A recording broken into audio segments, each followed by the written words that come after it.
la bienvenida entonces a este espacio de ASAPIA online. En realidad, a partir de nuestro compromiso con nuestros alumnos, nuestros exalumnos,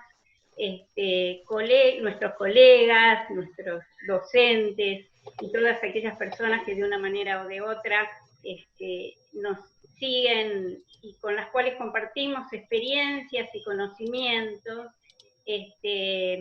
nos vimos en la necesidad de abrir un espacio online para intercambiar, para compartir las experiencias que estamos teniendo a partir de esta especialísima situación en la que nos ha puesto la pandemia, para compartir los obstáculos que tenemos en nuestra práctica, para compartir, bueno, nuestras reflexiones a partir de esto.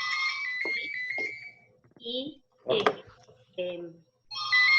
por favor, cerrar el audio, por favor. Sí, les pedimos que todos tengan cerrado el audio a partir de ahora.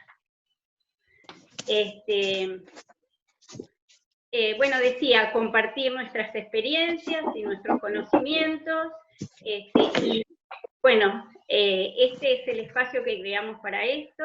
Esta es la primera disertación.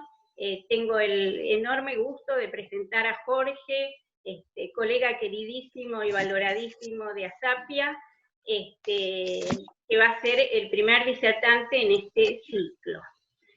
Voy a presentar a Jorge entonces, así le doy paso a su charla. El licenciado Jorge Cantis es psicólogo, psicoanalista, coordinador del área de discapacidad de ASAPIA, docente de la Escuela de Posgrado en Clínica Psicoanalítica de la Infancia y la Adolescencia. Para los que no nos conocen y es su primera vez, ASAPIA es Asociación Argentina de Psiquiatría y Psicología de la Infancia y la Adolescencia. Es autor del libro Discapacidad, Reflexiones Psicoanalíticas e Intervenciones Posibles. Familias, Subjetividad, Terapeutas. Publicado en marzo de 2020, Ricardo Vergara. Estábamos a presentar y la pandemia interrumpió esta situación y ya se hará. Director de la carrera de la especialización Discapacidad, Campos de Intervención, Subjetividad e Interdisciplina, en el Colegio de Psicólogos de Mar del Plata. Es director de la carrera de especialización Discapacidad, Perspectivas Subjetivas e Intersubjetivas en el Colegio de Psicólogos de Bahía Blanca. Es profesor titular de Psicología 3 en la licenciatura de Fonoaudiología de la Facultad de Medicina de la Universidad de Buenos Aires. Es profesor titular de Discapacidad Motrices, Neurológicas, Malformaciones y Subjetividad, y Adultez y Discapacidad en la carrera de especialización en Psicología Clínica de la Discapacidad de la Facultad de Psicología de la Universidad de Buenos Aires. Es profesor titular de Abordaje Psicosocial de las Discapacidades en la Maestría en Problemas y Patologías del Desvalimiento de la Universidad de Ciencias Empresariales y Sociales. Es supervisor institucional en centros educativos terapéuticos e instituciones de educación especial. Bueno, gracias Jorge por estar aquí, por abrir con tanta convocatoria este espacio. Te damos la palabra. Bueno, ahora sí. Hacer una aclaración. Las preguntas, ¿sí?, son por chat. ¿Sí? Les pido que mantengan silenciado el micrófono, las preguntas son por chat y las vamos a recibir recién al final de la charla, ¿sí? Vayan escribiéndolas y las envían recién cuando Jorge termine su disertación. Gracias. Ahora sí, Jorge. Bueno, buenos días a todos, a todas. Bueno, muchas gracias por la convocatoria. Ante todo, quiero agradecer a ASAPIA, a la comisión directiva, en su presidencia, la licenciada Mariana Groisman, y a toda la comisión directiva por la convocatoria e invitación, y a toda la cuestión administrativa que han trabajado mucho, Alicia Leone, Claudio Pellegrino porque han trabajado muchísimo, y sabemos que para que se logre todo esto hay todo un grupo de colegas que hasta ayer, hasta las 11:30, todos estaban inscribiendo, así que les agradezco muchísimo esta cuestión. Bueno, la mejor presentación es contar de qué voy a trabajar y qué voy a intercambiar. Mi objetivo es como transmitir esta experiencia, que es una experiencia inédita para todos estamos en casa trabajando, algunos colegas tienen que trabajar en instituciones que entran y salen, y otros estamos trabajando online desde hace un poquito más de 60 días. Lo que yo traté, y que me parece que la convocatoria, más allá de los vínculos y las transferencias que uno va armando tantos años de trabajo, tiene que ver con una temática poco visibilizada.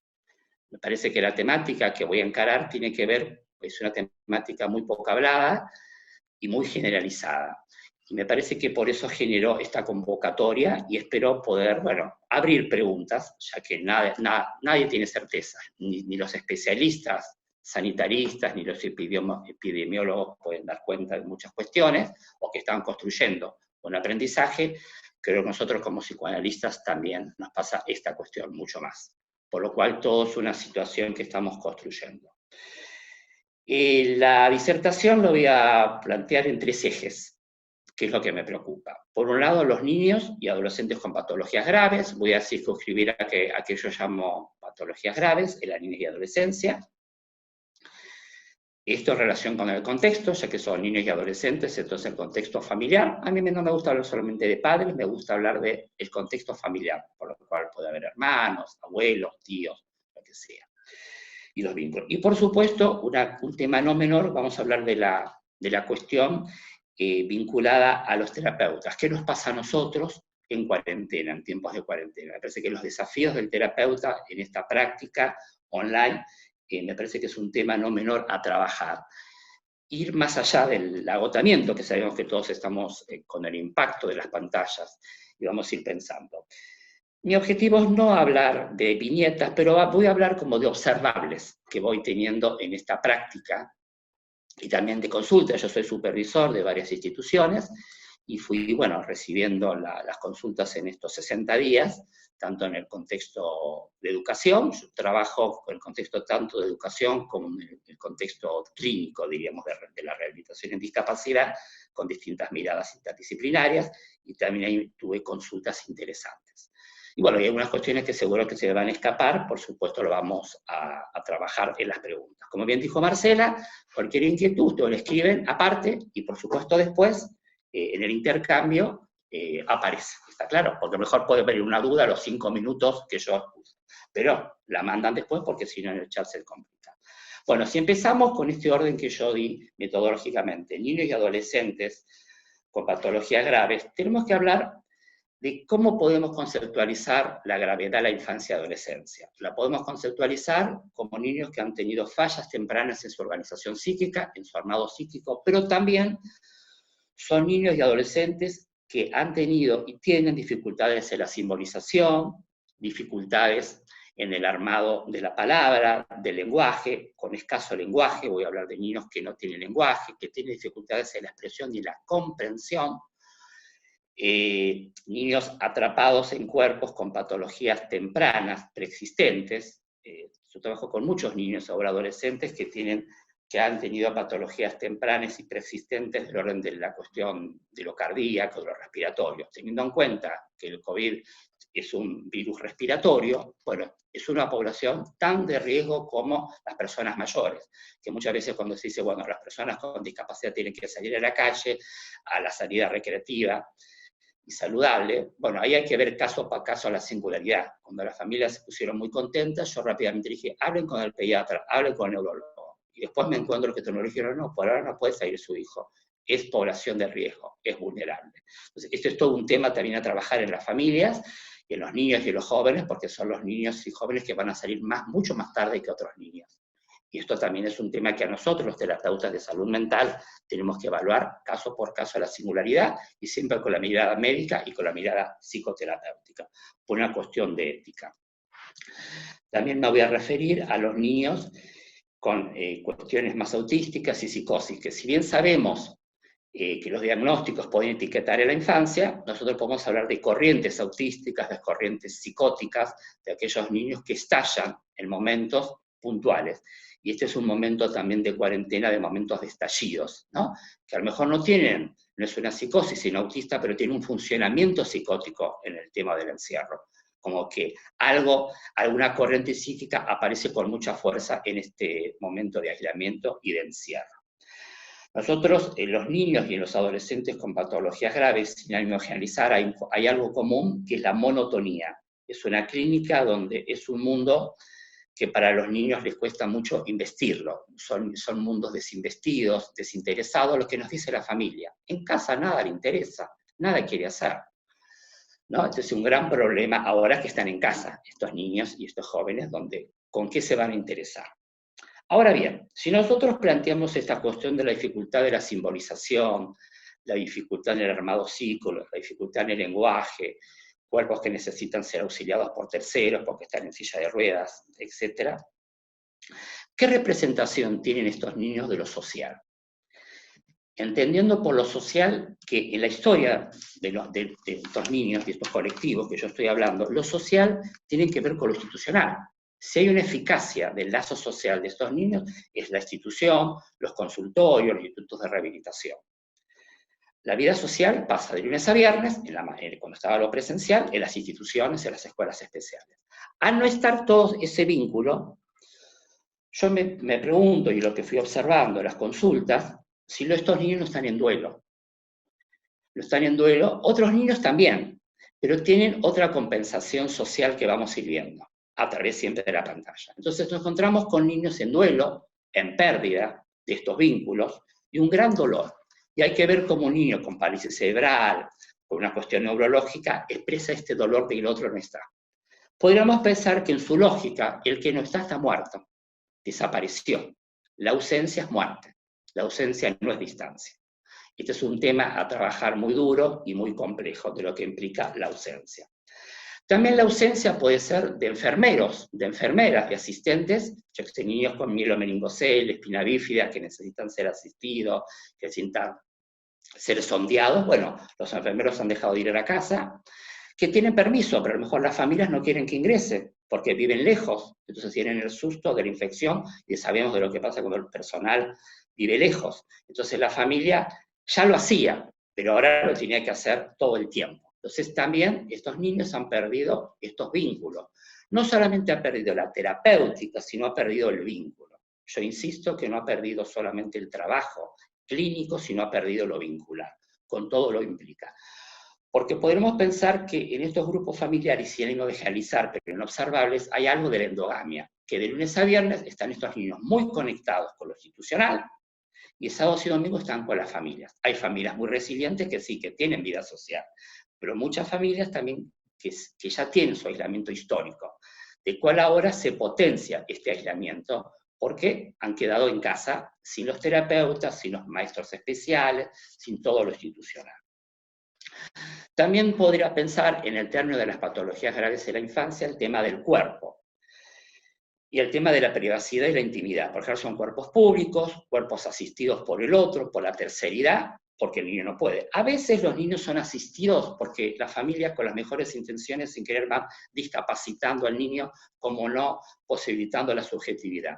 Pero hay otros niños que hay una realidad concreta que necesitan ser asistidos por terceros. Entonces, ¿qué pasa con estos cuerpos que son públicos, que necesitan ser asistidos, y eran asistidos por otros porque ese asistente no está, en el mejor de los casos?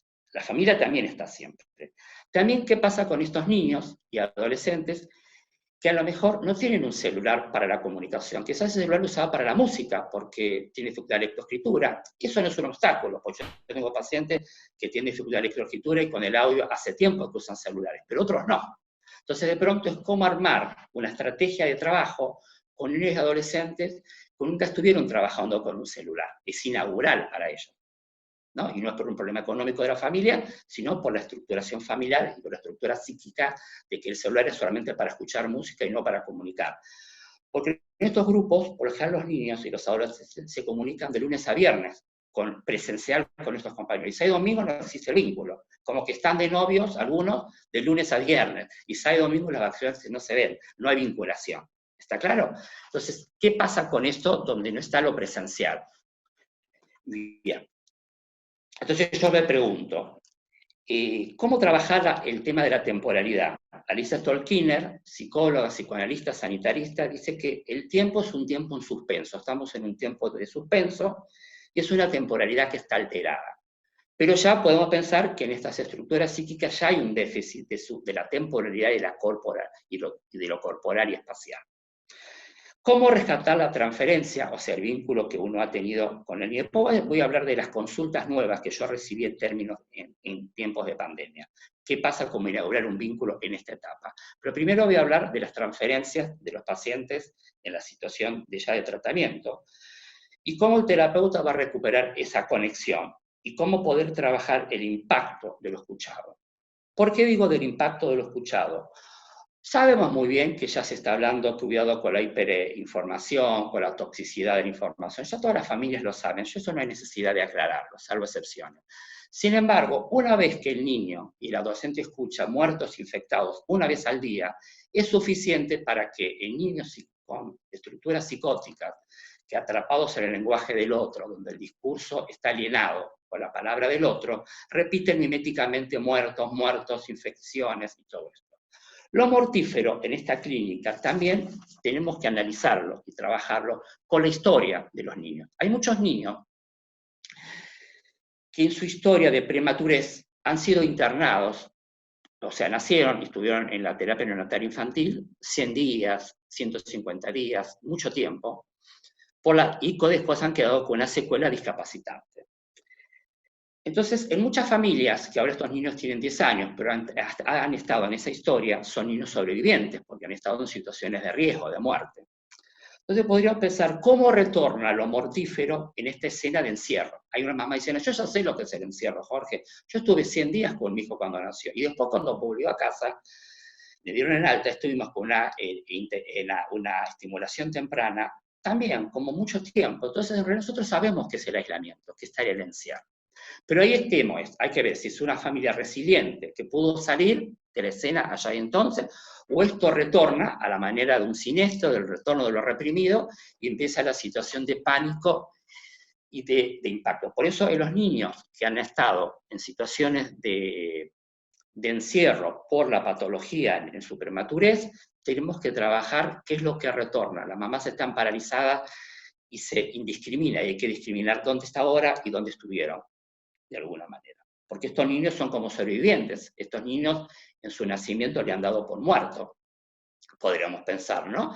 Muchas veces le dijeron, rece, rece, y después se dio el milagro. Vieron que después estos niños se llaman milagro, soledad, esperanza.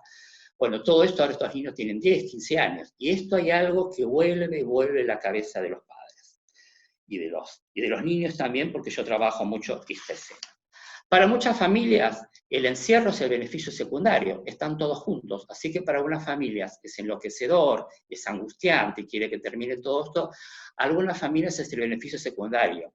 Muchas familias me han dicho en chiste, Jorge, nosotros nos vamos a tu consultorio, cuando termine la cuarentena seguimos online, nosotros nos vamos porque estamos lejos, estemos cómodos, nos vemos, ¿no?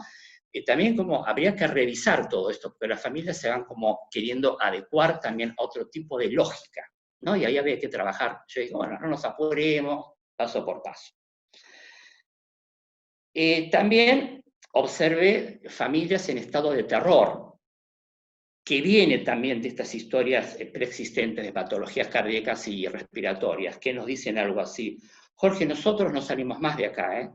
Yo no voy a mandar a mi hijo aunque se levante la cuarentena, ni el año que viene ni 2, y quiero ver el tema de la vacuna. Que si bien hay un dato de realidad, porque son niños con patologías respiratorias severas y pulmonares y cardíacas, y compromiso, ¿cómo aparece esta cuestión del cierre? Donde uno podría pensar, una mamá en estado de terror, ¿qué efectos reproduce un niño todo el día en casa? No es fácil de suponer, ir viendo cómo trabajar. Bien. Podríamos pensar también, yendo a los niños puntualmente, el tema del abordaje. Yo me he encontrado con situaciones, especialmente con niños que no tienen lenguaje, o un lenguaje muy escaso, poder trabajar así, y me corro. Trabajar lo rítmico. En estos niños, mi vinculación era lo rítmico, lo sonoro.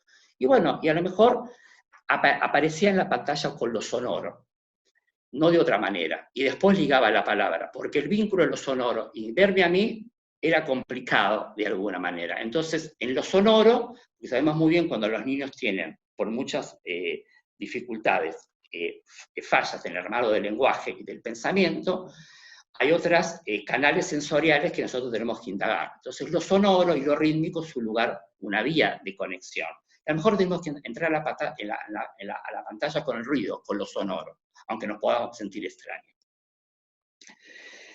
Hay otro tema también no menor, que lo compartí con otros colegas de la especialidad de esta temática, que es lo que llamamos microsesiones. Las microsesiones estaría dado que es muy complejo a veces en los niños y adolescentes sostener la atención en la pantalla. Entonces, la misma sesión repartida en la semana de 20 a 25 minutos. Si tienen 4 sesiones, 2 sesiones serán 4, si tienen 1 serán 2. Está claro, repartir esto organiza el tiempo, organiza el espacio, y especialmente organiza también a la familia de alguna manera. No que el niño esté ocupado, pero que el niño está más contenido, más contenido. Ojo, yo a veces me he encontrado con sesiones donde el niño sale disparado y me encuentro con el celular yo mirando para el techo. Estoy 10 minutos mirando para el techo porque el niño desapareció de la escena. Y los padres vienen corriendo y digo, no, déjelo. Este es todo un tema también de lo que implica la sesión privada, pública y la sesión privada. ¿Por qué digo sesión pública y sesión privada? Los otros días con un adolescente, por eso digo cuentos observables, tenía problemas de señal, entonces baja, y me dice, espera que bajo, Jorge, vive en una casa, en un primer piso, bueno, baja a la casa y se encuentra en el living. Y ahí veo al papá que estaba chateando, trabajando con la computadora, y ve al hermano. Y él sigue su sesión, porque venía en prolongación del primer piso. Entonces yo le digo, hola, hola, ¿está tu papá? Y no, porque yo le voy a decir, hermano, sí, sí. Entonces yo pongo en voz alta y le digo, bueno, pero la sesión tiene que ser entre nosotros dos. El papá escucha, le digo, bueno, si quiere, interrumpimos la sesión. Y el papá dice, no, que Pablito esté con usted, que tuvo una noche brava.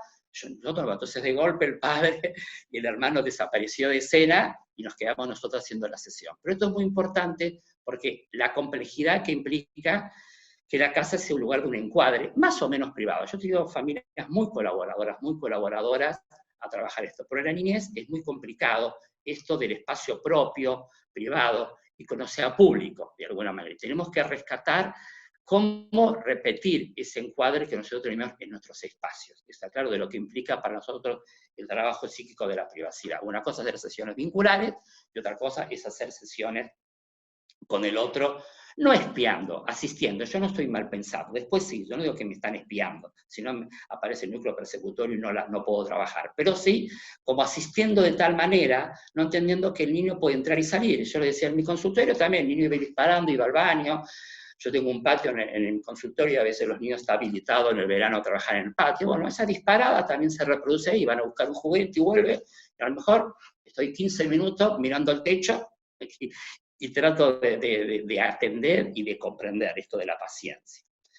También podríamos pensar en términos del encuadre y la cuestión esto, es lo que Bion habla de la necesidad de que si uno cambia de perspectiva la situación, adquiere elocuencia. Es decir, aquello que es elocuente puede aparecer como algo de lo monótono y de lo caótico. Lo explico mejor porque creo que no fui muy claro.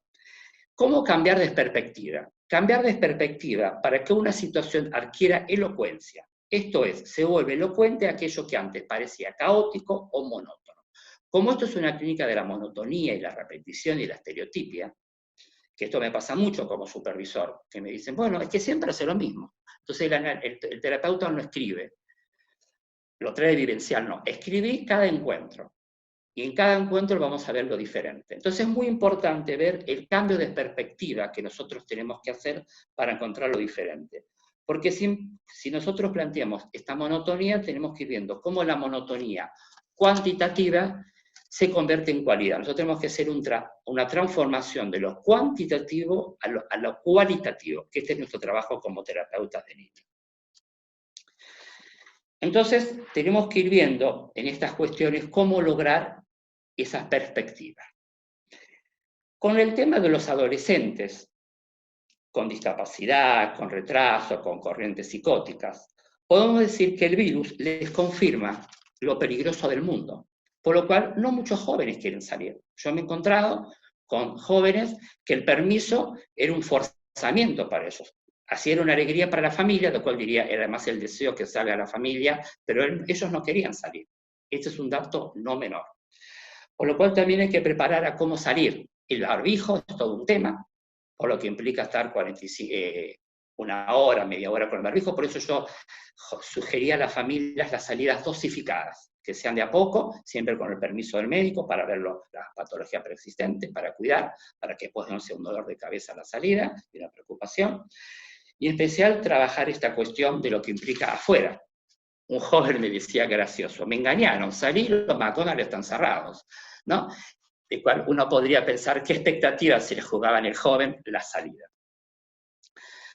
Hay otros jóvenes, adolescentes, que yo llamo la autocuarentena. La autocuarentena es que ellos se encerraron de una manera de retracción libidinal muy extrema, y que los veo una vez por semana o dos, depende. Ahí no hace falta tanto microsesiones, todo lo contrario, ahí hay que acompañar mucho el silencio. Y veo jóvenes que están en la misma escena que los dejé la semana pasada, ¿no? Como casi sin bañarse, casi sin peinarse, casi con la misma ropa, ¿no? De cuál es todo un tema. Y a veces no es un problema de lo familiar, que ahí puede haber una parte, sino también de esta cuestión donde el joven encontró su propio búnker en su cuarto. Pero hay que ver, el adolescente es muy habitual en el cuarto, esto en cualquier joven, pues no hace falta un joven con patología grave. Pero ahí lo que aparece también como el beneficio del encierro, el placer del encierro, el aislamiento, de alguna manera, y por supuesto se puede potenciar viejas historias. Este aislamiento no es de un día para otro, seguro que eran jóvenes con retracciones libidinales históricas, y que esta cuarentena pone en acto en el funcionamiento de mayor. También puede ser que son jóvenes con padres mayores, que me pasa, y acá está todo un tema del temor a que este hijo pueda contagiar a los padres con todo lo que esto implica, entonces es complicado. Entonces, bueno, empiezo a preguntar si ellos tienen patio, si tienen algún balcón, alguna terraza en la casa, entonces para ver si pueden hacer esas salidas. Cómo salir progresivamente al mundo, desde la habitación al patio, de la habitación a la terraza, de la habitación al balcón, para después salir a la calle. Porque si no es terrorífico el salir a la calle en este tipo de estructuras psíquicas. También el tema del sueño es un tema no menor a trabajar, muy interesante. Sabemos que siempre, si nosotros pensamos esta escena como la escena de lo traumático que todos estamos transitando, es muy importante trabajar la vida onírica, el sueño. Ustedes saben muy bien que los niños es muy interesante trabajar el sueño porque no hay censura. No hay tanta censura como el adulto en cuanto a la elaboración secundaria del sueño. Y son sueños muy transparentes, sin tanta represión, sin tanta elaboración. Y los pacientes sueñan mucho, y hay que preguntar por sueños en niños y en adolescentes, jugar, dibujar. A veces se les pide que dibujen en la semana, porque yo no los veo todos los días, y a veces los niños me lo envían a través de las mamás, el dibujito a partir del sueño, ¿no? Como el sueño, hablar ese sueño a través de un dibujo, no tanto con la palabra. ¿Está claro? Más allá de representaciones de crealina, de plastilina y toda esta cuestión, también interesante hacer jugar el sueño. Otro tema no menor son los estallidos de furia y ataque, que se observan mucho, más allá de la necesidad de la intervención del psiquiatra. Yo trabajo con psiquiatras infantiles, algunos me dijeron que van a estar también en el encuentro. A lo mejor son jóvenes que ya estaban medicados y que habría que revisar esto. Que eso también es un tema no menor, pero que son escenas previas que se van potenciando. Siempre viendo qué es lo que tenemos que ver nosotros como terapeutas, qué es lo que se inaugura en pandemia y qué es lo que se actualiza y qué es lo que se potencia. La inauguración y la potenciación, porque en este juego vamos viendo las escalas de la salud mental. No es lo mismo que el niño que frente a la frustración golpea, entonces ahora va a golpear más, o de la misma cuestión. Entonces la pandemia es un tema, y otra cosa es cuando se inaugura el estallido por la frustración y la impotencia, que esto bien se ve, que hay que revisar con esta cuestión. Otro tema no menor, que casi es gracioso, pero no. Muchos adolescentes, y no tan adolescentes, me empezaron a decir, che, viejo, cuídate vos, vos te podés morir, Bueno, tantos nos dijeron, yo tengo 63 años, no tengo problema de decirlo, que somos población de riesgo, entonces se dio una cosa vincular interesante, no muy graciosa para mí, pero bueno, tuve que asimilarlo, ya me estoy cuidando, ¿Se por cortó? supuesto, No escucho. generó mucha risa, veo por ahí. ¿Cómo se generó en el vínculo? Esto que ellos me tienen que cuidar a mí, ¿no? Esto es un tema nuevo. Las familias también preguntan, para ellas de la línea del afecto, de la ternura, pacientes de mucho tiempo, padres con la misma generación o más jóvenes, pero estamos hablando de los adolescentes, que empiezan a ver al terapeuta como viejo y en riesgo, ¿no? Este es un tema no menor a trabajar, que antes de pandemia no aparecía esta situación, digo lo inaugural, viviendo, ¿no? Del cuidado, ¿no? Acá atrás hay libros, una biblioteca que armé acá en mi living, de mi casa, y fue muy interesante, me dijeron, me mentiste, vos estás en tu consultorio. Y tienen razón, que esta escena se parece a una escena del consultorio. Tuve que mostrar parte de mi living para mostrarnos que no estoy en el consultorio. Dice, vos tenés que quedarte, tenés que cuidarte. Y se da una cuestión afectiva muy fuerte, interesante, siempre y cuando no se pierda la relación terapéutica. ¿Está claro? Entre la simetría y simetría tenemos que estar en claro. Pero me parece también esta cuestión del cuidado y de lo que yo hago y cómo yo me cuido para poder cuidar al otro. Esto del me cuido yo, te cuido a vos, nos cuidamos todos. En esto que en la pandemia el cuidado es central. Me ha pasado también que me he encontrado con niños con mucho dolor de los objetos que han quedado en el consultorio. Los juegos, claro. Yo en mi casa no tengo juguetes. Tengo adornos de viajes que, yo qué sé, tenía títeres chinos, pero voy a poner títeres chinos a jugar justamente en tema de pandemia con títeres chinos. Iba a ser complicado para el niño y para la familia. Entonces los otros días fui al consultorio, mi consultorio está muy cerca de casa, entonces me animé a salir y fui a buscar material. Entonces empecé a trabajar ahora con el material de sesión. Y es muy interesante el impacto que generó en ellos el material. Yo les aclaré que fui a buscar y volví a mi casa. Como en vez de ir a hacer una compra y una farmacia, fui a mi consultorio. Y expliqué que estoy cerca, por las dudas, porque muchos no saben. Fue muy interesante el impacto que generó en la vinculación a aquellos niños con mayor retracción, el encontrarse con ese objeto transicional, con ese objeto histórico, que nosotros teníamos en la transferencia. Nosotros también sabemos que el objeto es el vínculo en el trabajo con niños, en la teoría de la técnica. Entonces, el recupero, le traje un montón de títeres, traje los que yo llamo los juguetes universales, que trabajo con todos los niños. No traje cada caja de juego de cada niño, porque tenía que contratar ya un flete por la cantidad de chicos que atiendo. Pero sí traje los objetos significativos. Fue muy interesante la apertura que se dio en esta situación. Bien. Con respecto de las familias podemos encontrar dos cuestiones. Puede ser que estén familias en una escena aterradas, y eso hay que acompañar por la historia y por lo que no va a venir, pero también podemos encontrar familias que desmienten. Una cosa es la negación y otra cosa es la desmentida. Sabemos que la negación es no hay pandemia, en cambio no hay virus sería. La desmentida tenemos que saber que es una operación psíquica inconsciente, se altera el juicio, porque hay una parte del yo sabe la realidad y otra parte no. Entonces, en esa desmentida las familias van jugando, que no hay problema, ¿no? Y salen más de la cuenta.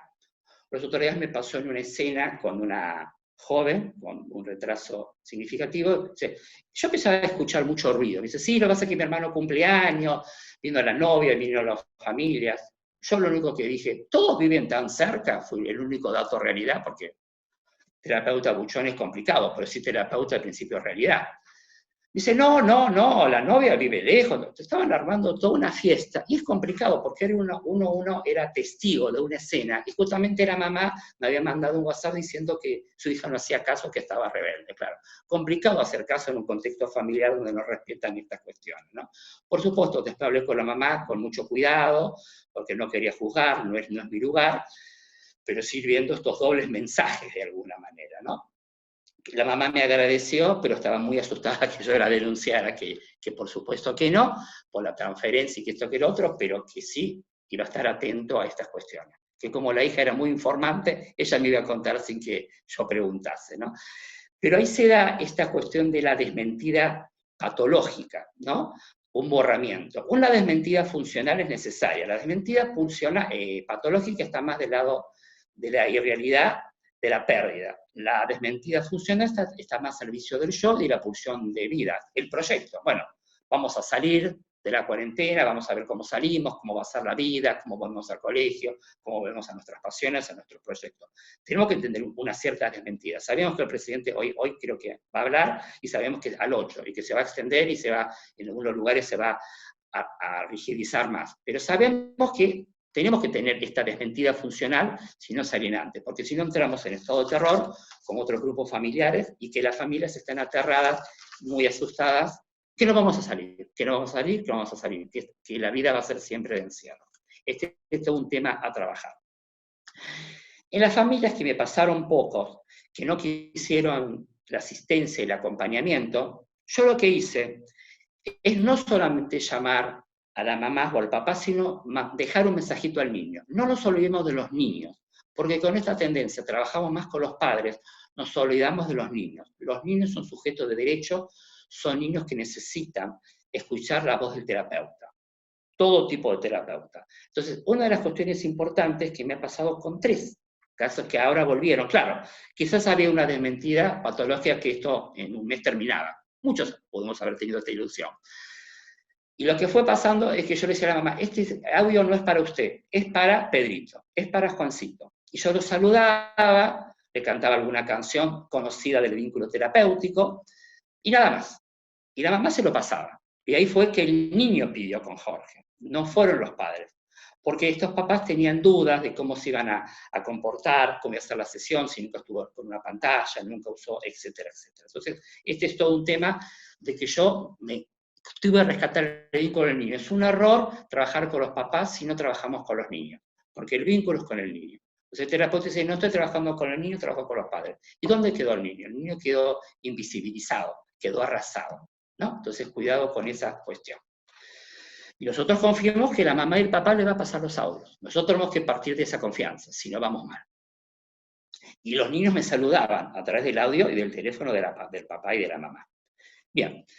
Con respecto de las familias, voy a tomar un poquito de agüita si me permiten. Si no me permiten, lo igual. Bien. Otro tema que quiero trabajar con ustedes, está muy bien con el tiempo. Los coordinadores, cualquier cosa después me dicen, 11 menos 5, estamos bien. Trabajar el concepto de incertidumbre. El concepto de incertidumbre, Janine Puget, psicoanalista, les recomiendo este artículo que lo pueden bajar de la web, Incertidumbre y perplejidad, que es muy atinado en estos tiempos del contexto de la pandemia. La doctora psicoanalista nos habla de un dolor social. Todos estamos atravesados por un dolor social, que es la forma visible, que son los indicadores de una problemática inconsciente en 3 registros: intrasubjetivo, transsubjetivo e intersubjetivo. Podemos decir que la pérdida de la ilusión, porque ¿qué pasa? Nosotros no tenemos certeza de nada. ¿De quién es el artículo? Janine Puget. Después cualquier cosa las coordinadoras o Marcela escriben Puget, porque 2 cosas a la vez, no, siempre hago, pero esta vez estoy en perfil bajo y quiero solamente dar la disertación. Los que me conocen puedo hacer muchas cosas a la vez, pero en este momento, ahí está, Janine Puget, muchas gracias. En este momento quiero solamente dedicarme a la disertación. Muy bien. Puget, muy bien, gracias Alicia. Puget va a hablar de lo que yo decía, la falta de incertidumbre, va a generar ausencia de certeza. Nosotros nos movemos en un mundo que necesitamos algunas certezas. Los psicoanalistas trabajamos con incertidumbre. Nuestro interrogante psicoanalítico tiene que ver mucho con incertidumbre. Pero esta es una incertidumbre social, ¿no? Y que tiene el riesgo de la incerteza permanente y la pérdida de las ilusiones, la pérdida de los proyectos. Esta mamá que dice, no salimos más. Entonces, eso produce un sufrimiento que implica el desconcierto, la vacilación y la angustia. Por eso hay que trabajar las angustias del otro. Le podemos hablar de nuestras propias angustias. Y lo que plantea esta autora con Brown, en el artículo, los trastornos del pensamiento imaginativo y pensamiento pragmático. Acá tenemos que ir viendo cómo juega el pensamiento pragmático, en cuanto a cómo es la vida diaria, Una cosa es lo que piensa la familia y otra cosa, cómo se articula el pensamiento en la cotidianidad. Trabajando con adultos, no con personas con discapacidad, con estas problemáticas, adultos neuróticos, etcétera, con patologías severas de temores y de angustias históricos, una paciente no quería videollamada, y está bien, quería el celular. Pero me llamaba la atención su voz desvitalizada. Entonces le pido, por favor, si yo la podía ver en video, en ese momento, que yo me iba a asustar. Y no es que me asusté, pero me decía, yo hace 60 días que estoy con camisón. Y este es un tema no menor, está claro, de cual por eso ella pedía, estaba aterrada, angustiada, y esta cuestión implica, ¿no? Vieron que hubo recomendaciones que parecían muy light, pero tienen que ver con la Facultad de Psicología, la necesidad de cambiarse de ropa, de higienizarse, aunque uno no sale, y etcétera. Y especialmente esta persona vive sola, ¿no? Por lo cual a nadie le molestaba su abandono, entre comillas, ¿no? Y ella no hacía ninguna videollamada, ¿no? Y ella me dice, Jorge, me curaste de golpe, porque fue tan que no me diste tiempo a esta cuestión. Yo no apreté la video, moría de apretar la video, pero no lo hacía, ella lo tuvo que hacer. Cuando ella habilitó la video, me encontré con una paciente muy abandonada, como que había dejado los brazos, como dejarse morir, de alguna manera. Y ahí generó mayor material y angustia muy fuerte para acompañarla. Volviendo a Puget, también va a decir la patología pública del déjà vu, pensado como si cada momento tuviera algo parecido y algo recordado. Es muy interesante articular qué es lo que nos hace acordar todo esto. Esto es inaugural para todo, es algo universal y nuevo, con el efecto que implica la globalización. Sin embargo, tenemos que ir viendo en nuestras historias de vulnerabilidad, en nuestras historias de desvalimiento, con qué desvalimiento nos liga, para ir viendo la capacidad de salir o no salir. Por eso cada uno va a salir de acuerdo a la ayuda terapéutica, en algunos casos, la ayuda familiar, ante todo, y también el envase, la estructura psíquica, para salir o no de esta escena. Entonces podemos pensar, lo que dice esta autora, Puget, sigo, el principio inconsciente de incertidumbre. La incerteza, la perplejidad y los mecanismos de defensa.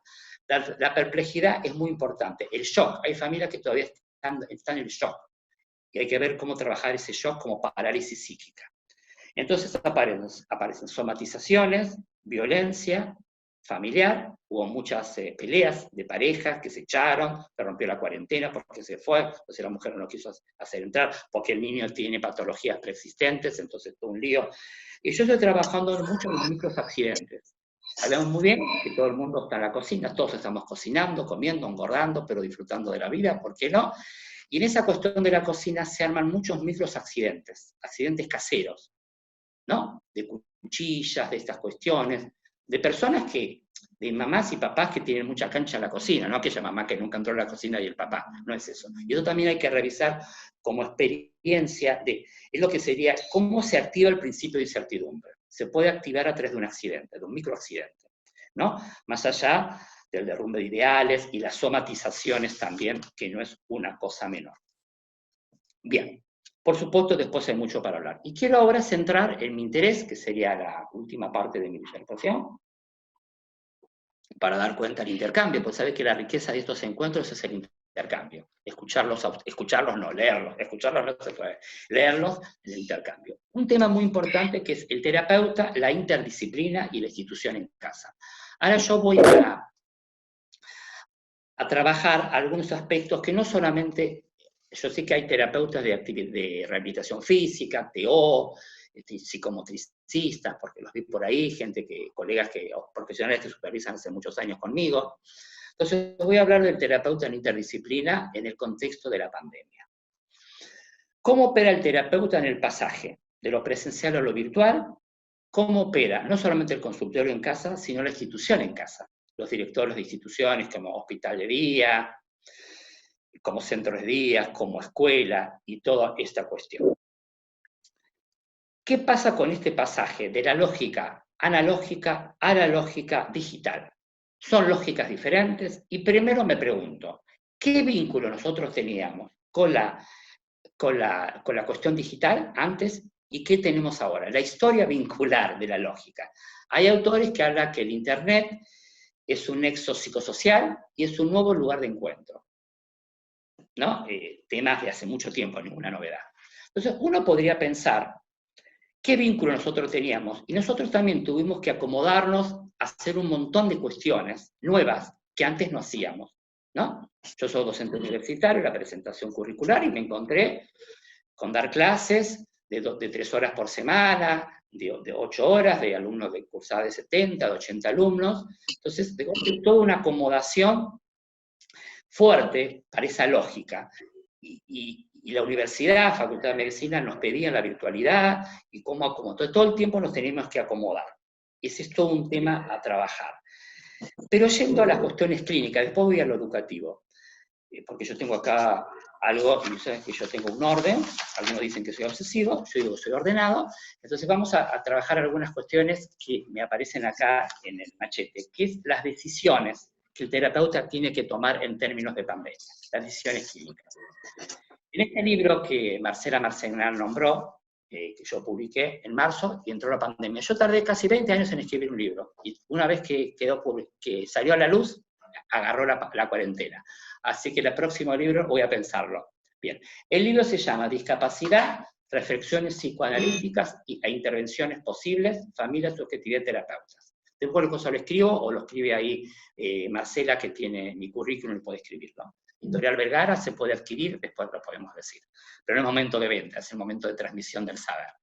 Bien, podemos decir que la clínica con patologías graves, muchas veces nos encontramos con decisiones terapéuticas, y ahí vamos todos, terapeutas, psicólogos, psicoanalistas, psicopedagogos, terapeutas físicos, maestros, etc. Decisiones que dependen en cada caso de la singularidad, de la intersubjetividad y del marco conceptual, de la teoría que tenemos en nuestra formación de posgrado. Sigmund Freud define en las conferencias de 1933, define el conjunto de decisiones clínicas como metáforas bélicas. Sintetiza un conjunto de decisiones por el arte bélico, frente a las decisiones que el terapeuta tiene que enfrentar. Entonces yo en mi libro hablo de 6 decisiones: la política, la logística, la estrategia, la táctica y la técnica. Voy a explicar las 6 brevemente, y voy a decir cuál es la que nosotros tenemos que hacer foco en términos de pandemia. Parece todas, pero no son todas. La primera, la política. La política es el conjunto de decisiones clínicas que nosotros los terapeutas tenemos que abordar el paciente en relación a las particularidades, al diagnóstico. Y el diagnóstico es en transferencia, pero ¿de qué hipótesis diagnóstica? Para iniciar una terapia o no. Entonces, nosotros vamos escribiendo lo político. La logística son los recursos disponibles para abordar al niño con su familia, para evaluar en su conjunto. Por ejemplo, en mi libro comento que la logística es la distancia. Muchas veces yo tengo pacientes que vienen de Tigre, y me digo, bueno, mire que su hijo, ¿ustedes van a poder traerlos 2 o 3 veces por semana desde Tigre? Sí, bueno, después podemos ver que también puede ser un asistente a través de un acompañante, bueno. Pues sí, porque me lo recomendaron. Entonces, la logística también hay que trabajarla, porque no es la consulta del médico especialista que se va una vez por mes o cada 3 meses. Entonces, la logística. Sin embargo, en términos de pandemia, los recursos disponibles es importante. El recurso del terapeuta, pero el recurso también del niño y de la familia. ¿Con qué recursos contamos para poder abordarlo? La estrategia me refiero a los procesos clínicos globales y a las metas clínicas entre la persona con discapacidad, teniendo en cuenta lo descriptivo y la metapsicología, el armado psíquico del niño. Por supuesto, la táctica tiene que ver con los tipos globales. ¿Es momento de intervenir desde la interpretación o del señalamiento? Entonces, yo escuché a algunos psicoanalistas que dicen que en este momento la gente, que no hacemos psicoanálisis, que acompañamos. Yo tengo mis dudas. Creo que también podemos interpretar siempre y cuando hay una transferencia histórica. ¿Por qué no interpretar a través de online? Quizás son terapeutas que están atrapados, que están aterrados todavía en esta cuestión, y que todavía les cuesta como encontrarse con ese niño o con ese adulto. Yo creo que también podemos interpretar. Muchas veces nuestro trabajo es señalamiento, y trabajamos mucho tiempo con señalamiento. Bien, y la técnica tiene que ver con el contenido, con los silencios, con la cuestión corporal. Claro, vieron que ahora nosotros nos vemos desde el torso para adelante. Uno podría pensar ¿Qué pasa con el cuerpo? ¿Que estos cuerpos están tachados?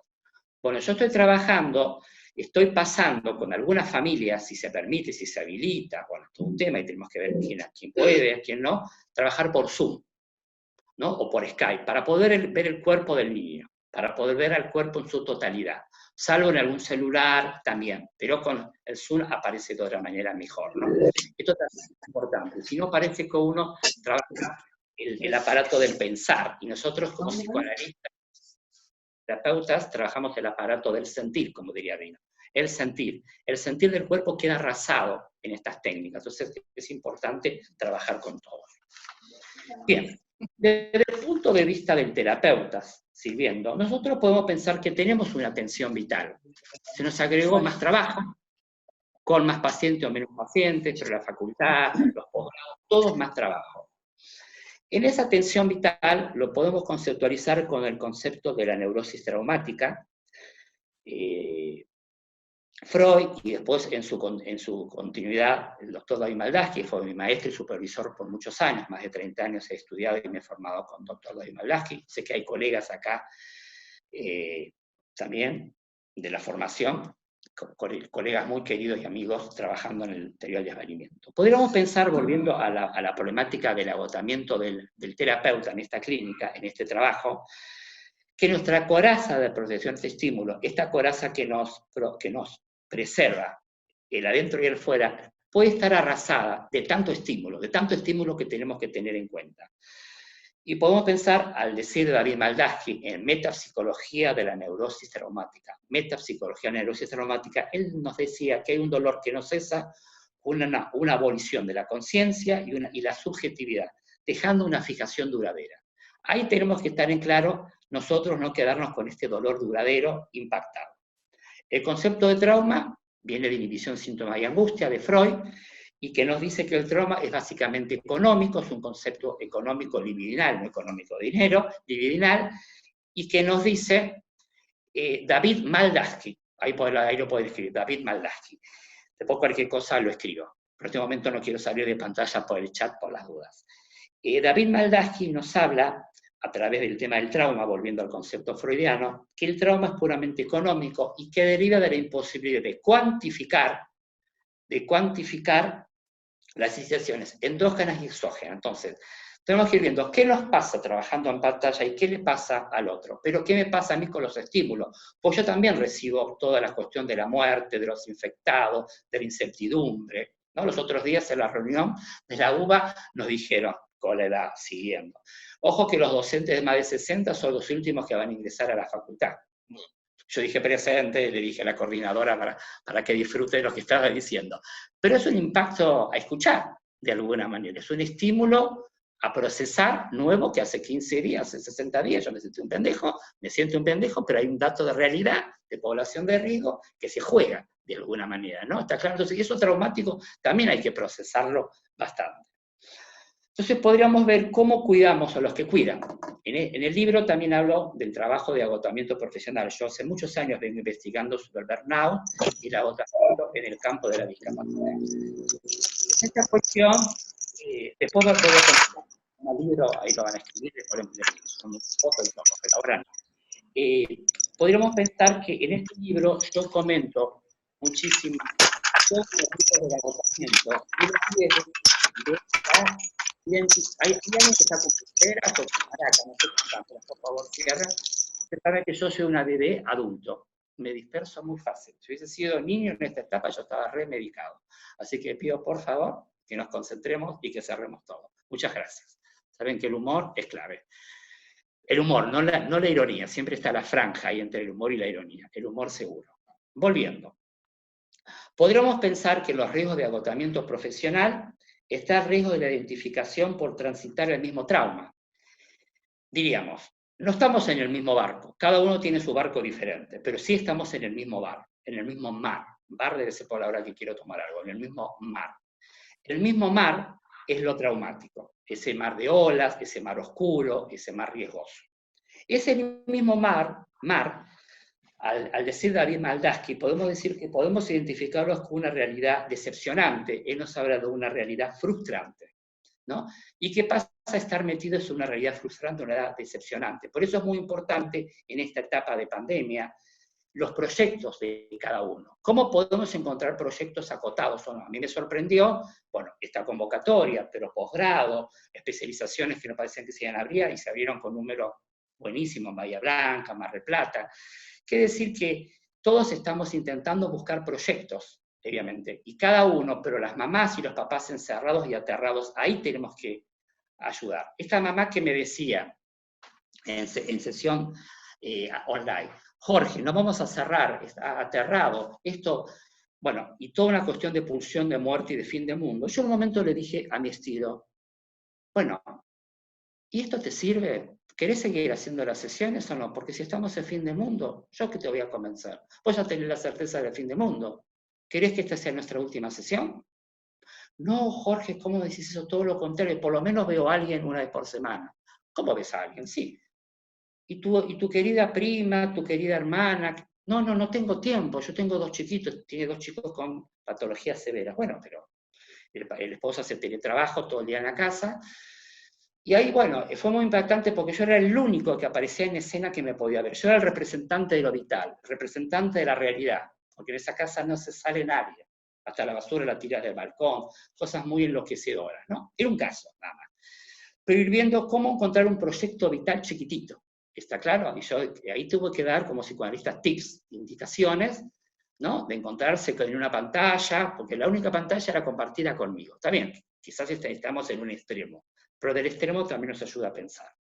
Otro tema muy importante, tuve la oportunidad de escuchar al doctor Sebastián Plut, ¿no? Que es docente de la maestría de desvalimiento, un psicoanalista con mucho trabajo, ahora también trabajo de publicaciones, Sebastián Plut, y él habla de lo exacerbado, de lo exagerado que aparece, y cómo tenemos que nosotros, él no dice exacerbado lo pongo yo, pero lo que dice la potenciación y la exigencia que implica. Y ahí podríamos diferenciar 2 cuestiones a partir de este término.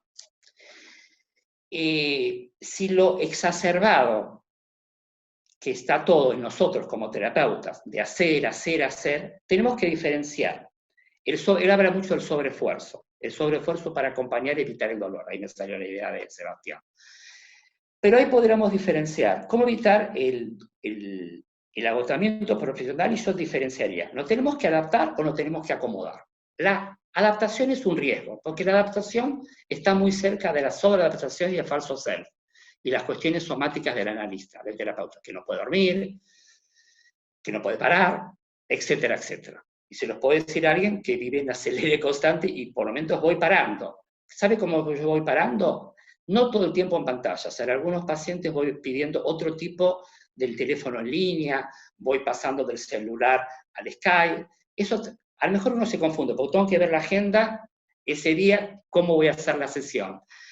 Pero eso también ayuda para acomodarnos, porque la acomodación tiene que ver con la creatividad, la adaptación para mí no, después lo podemos revisar. La adaptación está más cerca de la sobreadaptación y de falso self, la exigencia pulsional del analista frente a esta coraza, y tenemos que hacer, ¿no? La acomodación nos da más un dispositivo de creatividad, de plasticidad yoica, y donde todo el tiempo tenemos que innovar. No nos rigidicemos en el dispositivo, tenemos que buscar dispositivos, ¿no? De alguna manera. Siempre está en pantalla, no hay otro dispositivo, otro no vamos a poder hacer.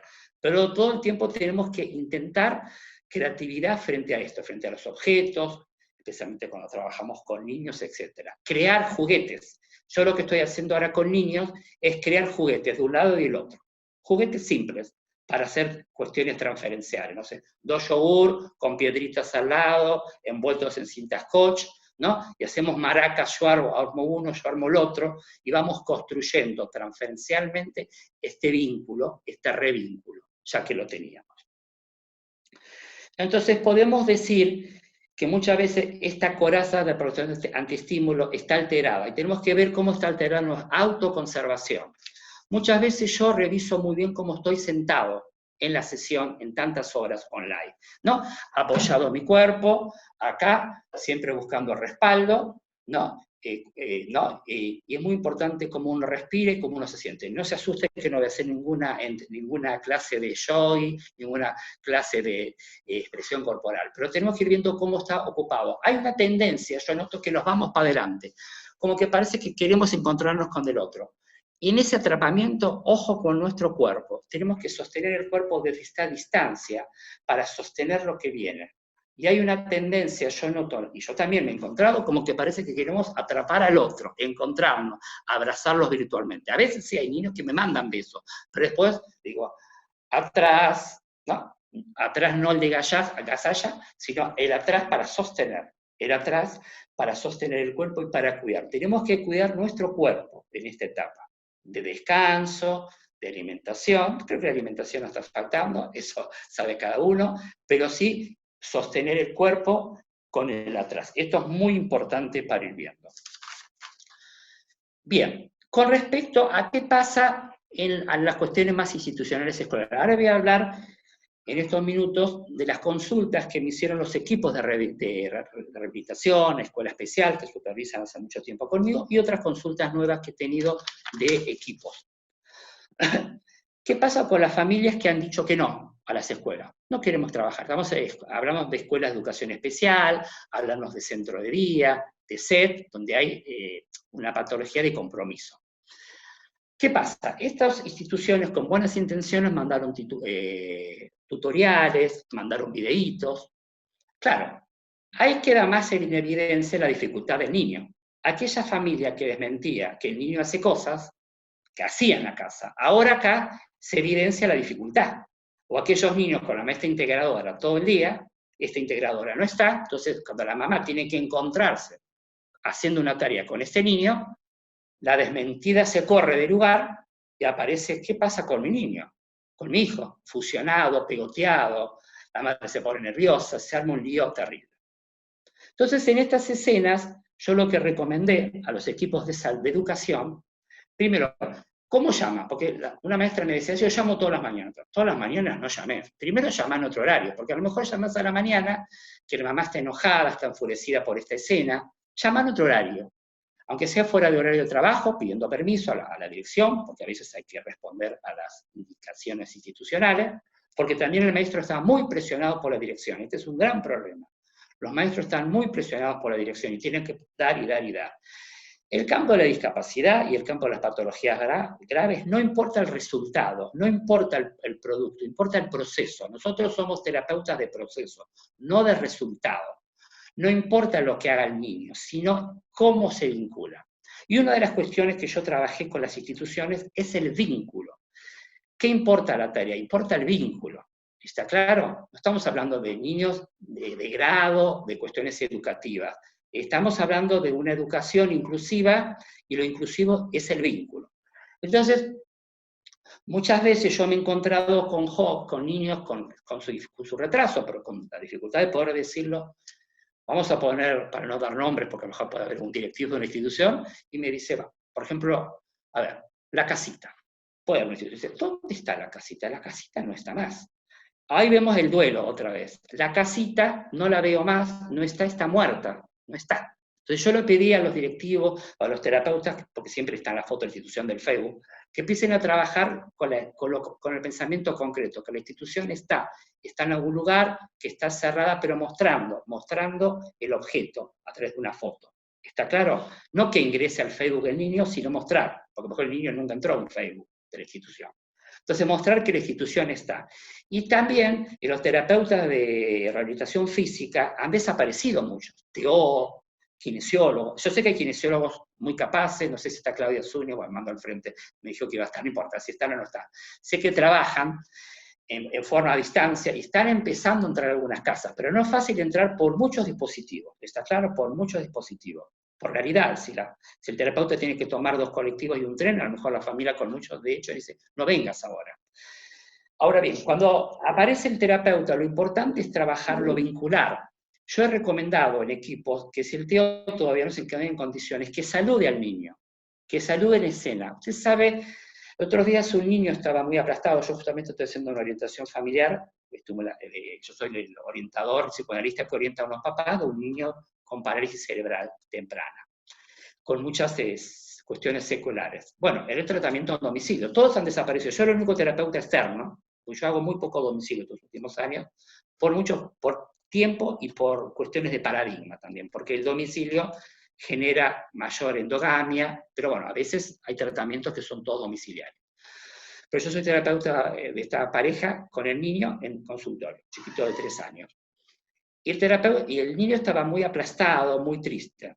Entonces yo hablo con el equipo, que no conozco en sí, porque yo soy un terapeuta externo a ese equipo, y le digo, bueno, la terapeuta decía, es imposible, porque yo le digo a la mamá tutorial, y la mamá, claro, lo que pasa es que la mamá vos la pones a trabajar más de lo que la mamá tiene que trabajar, la mamá ya está trabajando, hace teletrabajo, el papá también, tiene que sondearlo, y vos le das más trabajo, ¿por qué no empezás por una cuestión de saludar al niño, y después ves qué haces o no haces? ¿No? Y fue muy interesante cómo el niño a la otra semana tiene una sonrisa, le cambió la sonrisa, porque apareció la TO, apareció la FONO, no sé qué hicieron, pero empezaron a charlar con él, y él estuvo todo el tiempo en la pantalla. Vio que él, claro, por su patología está como muy, ¿no?, muy pasivo, y empezó a reaccionar, salió de la monotonía al ver al terapeuta físico. Después vemos qué va a poder hacer ese terapeuta físico, nosotros no sabemos. Está bien que había todo un tema al principio del impacto, qué pasaba con las obras sociales, que sabemos que hay todo un tema con el reconocimiento, y ahora sí, nosotros estamos haciendo teleasistencia, bueno, entonces, me acuerdo que las mamás y papás estaban enloquecidos, Jorge, no va a ocurrir nada. Mire, nosotros vamos a trabajar, ahora no es momento de quejarnos, es el momento de trabajar. Yo les prohibí a las mamás, las que me hicieron caso, que algunas me hacen caso y otras no, papás, no llamen a la obra social, no llamen a prepaga, ya se va a resolver. Y ahora veo que está la declaración jurada, el informe. Después, cuando vamos a cobrar eso, no sabemos, pero sabemos que se está incorporando. Y al principio estaba el estallido familiar, que las familias no querían trabajar, o sí querían y tenían mucho temor. Y digo, ya vamos a ir viendo. Sabemos que hay todo un tema muy complicado con las obras sociales y discapacidad, histórico, no es de ahora. Bien, entonces uno podríamos pensar, volviendo al trabajo institucional, la institución en casa, no es el consultorio en casa, la institución en casa. Ahí tenemos que ver de qué manera también las instituciones tienen que trabajar los vínculos, aparecer en escena, aunque sea un ratito. Después vemos si es por videollamado, si es por Zoom. Más allá de la actividad, porque esto de tutoriales, esto de video, que está muy bien, que quede claro, pero si no está el otro, insisto, con esto de la pulsión de muerte, ¿no? Porque cuando esta joven me decía que la casita no está, y ahí se puso a llorar, y lloraba toda la sesión, una joven de 22 años, con una estructuración psicótica, pero con un nivel también de conexión, a pesar de su psicosis, y con la patología física, que es una multidiscapacidad, era un impacto muy fuerte y de dolor, porque el dolor era el duelo, porque no había nadie. ¿Está claro? Entonces muchas veces yo a las mamás, admiro que algunas instituciones, las mamás tienen chat, algunas no, algunos sí. Entonces les propongo, más allá de la cuestión institucional, porque la institución también está con muchos frentes, hay instituciones de muchos terapeutas que tuvieron que reorganizarse, y yo los entiendo. Entonces, amo a este profesional, quiero que mi equipo supervise con él. ¿Cómo hago? Bueno, ya empezamos los amores, ya empezamos las transferencias. Bueno, después veo todo. Bien. Bien. Me desconcertó el pedido de amor, pero bueno, muchas gracias y el afecto, ante todo. Bien, con respecto de esta situación, miren que soy bravo como supervisor, ¿eh? Acá estoy en objeto bueno, miren que soy bastante bravito, ¿eh? Bien, para los que me conocen. Volviendo, con respecto a las exigencias, lo que tenemos que ir viendo también. Entonces una mamá me decía, no, nosotros estamos en grupo de madres, pero ellos van, se quedan. Digo, no, ustedes tienen que dejar otra vez la privacidad, dejarlo al joven, 3, 4, y las mamás y papás se van al cuarto, y los dejan entre ellos. Y que pase lo que pase, puede haber un joven sin lenguaje, pero disfruta de ver. Puede haber otro que es más extrovertido, o que tiene el lenguaje parlante, y habla, y habla, y habla. Porque eso se reproduce en la institución.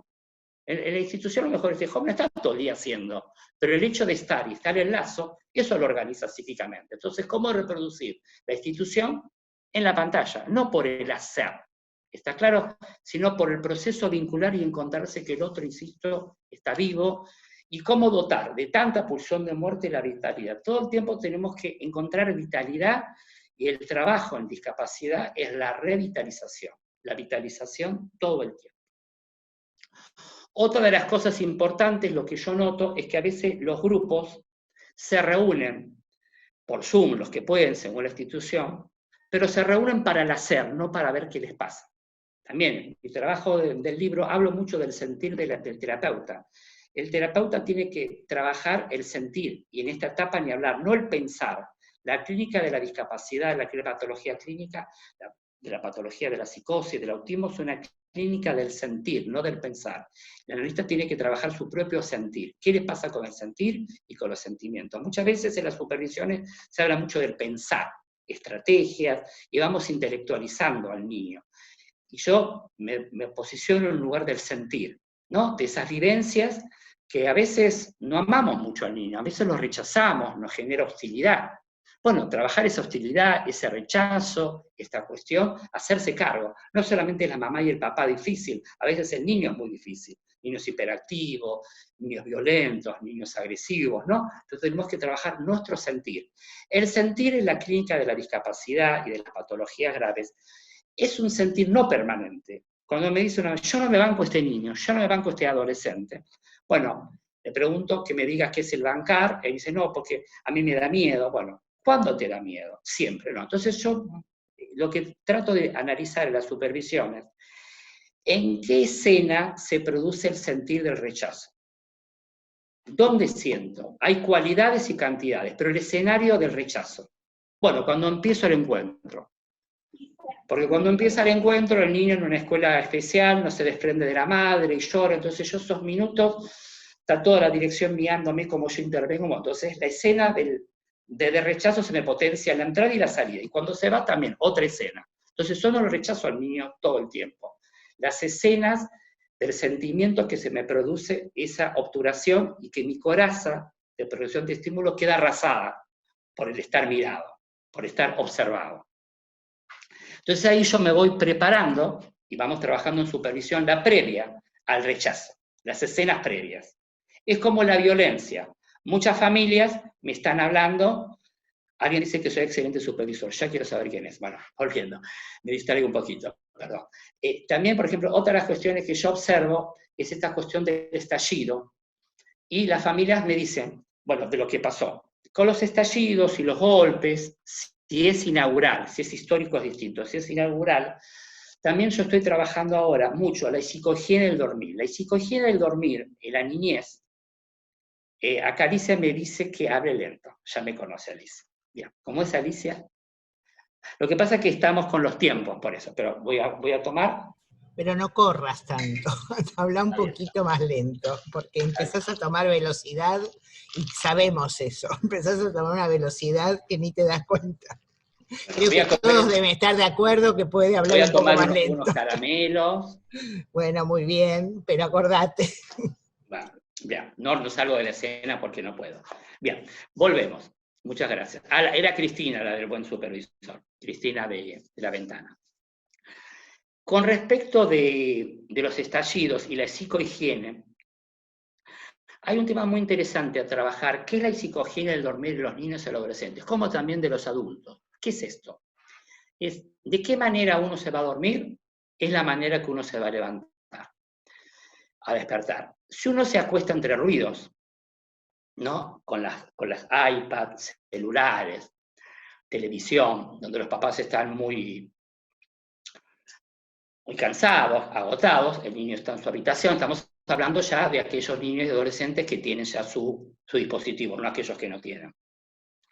Entonces están hasta cualquier hora, pero entre ruidos, y hay que ver el impacto que implica estar aturdidos de ruidos, ¿no? En un libro pionero de Raquel Soifer, yo me formé en mis tiempos de joven, no de niño, con Raquel Soifer. Raquel Soifer ya en el 70 y pico habló de, ese libro no lo van a encontrar, algún día se los puedo escanear a todos mis libros que dan en el consultorio. Me traje algunos, ¿no? Por supuesto. Raquel Soifer hablaba de la televisitis y televisiosis. Antes mucho antes de la computadora, más vale, y que recién empezaba la tele. Y ella decía que la televisión produce un barullo confusional, las imágenes televisivas, y que muchas veces los trastornos de lenguaje temprano tenía que ver por el exceso de estar en una pantalla todo el día. Porque el niño, hablando en términos de televisión, porque no existía la computadora, Raquel Soifer decía que el niño no discriminaba de la pantalla, del sonido y de la palabra. Y que muchas veces el niño quedaba embarullado, a veces aterrado, a veces no. Y vieron que por lo general cuando los niños muy pequeños, uno los ve en la tele, uno tiene una actitud pasiva, quedan arrobados por la imagen. Y cuando hay una propaganda, veo que empiezan a moverse, dicen que es inteligente y repite la palabra. Más allá que el niño puede ser brillante, pero repite porque es el único momento que hay algo que no aparece como barullante, porque las imágenes son muy rápidas en la tele. Los dibujitos vieron que pasan rápido. La propaganda es lo que más se repite, y ahí organiza el show. Por eso los niños repiten las propagandas, no por lo rítmico, porque los alivia las imágenes fugitivas que les representa un video y que les genera barullo. Por lo cual la repetición de una propaganda alivia el show y alivia esa angustia de esas imágenes confusas, indiscriminadas. Entonces uno podría pensar que la psicohigiene del dormir tiene que ver con esto. Celulares o imágenes, como que el niño, volver a los cuentos. El otro día con una familia decía, ¿y cuentos? Uy, a mí me contaban de chiquito. Bueno, a mí también me contaban de chiquito. Lo que los lingüistas dirían el baño de palabras, ¿no? Qué importante volver al baño de palabras a través de los cuentos. Unos cuentos que quizás tienen que ver con cuentos que vieron que hay dos temas de los cuentos. Con el cuento que yo tengo acá de lectura, el cuento que inventa mamá y papá, o un hermano, ¿por qué no? Que el niño quiere cambiar, y el cuento de papel, de lápiz, ¿no? O por pantalla, depende, porque ahora con esto de la modernidad. Yo insisto, si podemos tener cuentos de papel, pero también puede ser en pantalla, el iPad, lo que sea. Fue muy interesante como en algunos niños primero se incomodaron, y después organizó mucho esto de lo terrorífico, porque muchas veces puede haber esto de lo terrorífico en los sueños. Ahora, escuchando muertos, escuchando infectados, escuela que no está, y que esto que el otro, algo de los terrores nocturnos se juega, en términos de neurosis de guerra, y esta cuestión, ¿no? Cómo retorna todo lo traumático, va a retornar, y puede retornar o un sueño, pero también en un terror nocturno, o una interrupción del sueño, ¿no? Los trastornos del sueño en la niñez, en este momento están al orden del día. Entonces, ahí también tenemos que ir viendo cómo lo vamos preparando al niño y al adolescente, como también los adultos. Los adultos a veces, bien como uno cuando se va a dormir, ¿qué hace? Cierra la llave del gas, a lo mejor baja la persiana según la casa. Ahora cerramos, todo el día estamos encerrados, pero cerramos la vueltita que esto que el otro, de la llave. Pero también hay que cerrar los ruidos. La gente cierra el externo, pero no cierra el ruido, y se va a dormir entre ruidos también. Entonces hay algunas personas que es necesario cerrar el día de otra manera, con algo de música, no un rock pesado, bueno, depende, alguna lectura que organice. Me parece que esto es importante. Hay gente que queda molida porque está exhausta, está exacerbada, sin embargo a las 3 horas se levanta, porque no hizo una preparación del sueño. También al sueño hay que prepararlo, no con psicofármacos. Lo que necesitan, bienvenido. Y eso respeto. Estoy hablando de la persona que podemos o combinar el psicofármaco, los que toman, con la necesidad de armar algo fundamentalmente que organice el sueño de los ruidos. Porque nosotros estamos con el traumatismo, con ruidos permanentes. La casa está silenciosa, pero el mundo está aterrorizado, ¿no? Con las infecciones, los muertos, los números. Entonces no vamos a dormir con esa catástrofe. Entonces no digo desmentir patológicamente, pero ¿desde qué lugar? Alguna noche más, alguna noche menos. No digo todas las noches, pero que hagamos una psicohigiene de 2-3 veces por día para ver cómo se organiza. Porque el estado de terror de mamá y papá o del hermano, muchas veces yo estoy trabajando cuestiones vinculares con los hermanos, aparece que esta cuestión. Bárbaro. Bueno, son 12 menos 20, yo creo que es un buen momento para empezar al intercambio, ¿no? Y ahí prepárate, Catalina, para el intercambio, y me van a ayudar los coordinadores de acá, del staff de Asapia, porque me puede ser que se me escape. Bueno, yo ya veo 39 acá, pero 39 debe ser de otras cosas. Un placer escucharte, Verónica, me acordé del Teletubes. Jorge, es una explosión de ideas. y conocimiento me tenés impactada. Bueno, a una enamoré, la otra la impacté, vamos bien. Bárbaro. Bueno, acá empezamos con las preguntas, entonces. Empezamos con las preguntas. ¿Bien? A partir de ahora empiecen las preguntas. Un baño de palabras. Gracias, Jorge. María Chegaray. Gracias, Verónica. Bien. Les voy a dejar mi mail por cualquier consulta. Un placer, ¿cómo podemos pensar el trabajo con niños sordos? Bien. Voy a poner mi mail y ya queda grabado. Yo mucho trabajo con PowerPoint, pero acá por la cantidad de personas preferí mejor no. Canti J, ahí está mi mail por cualquier cosa. ¿Qué pasa que no dispara?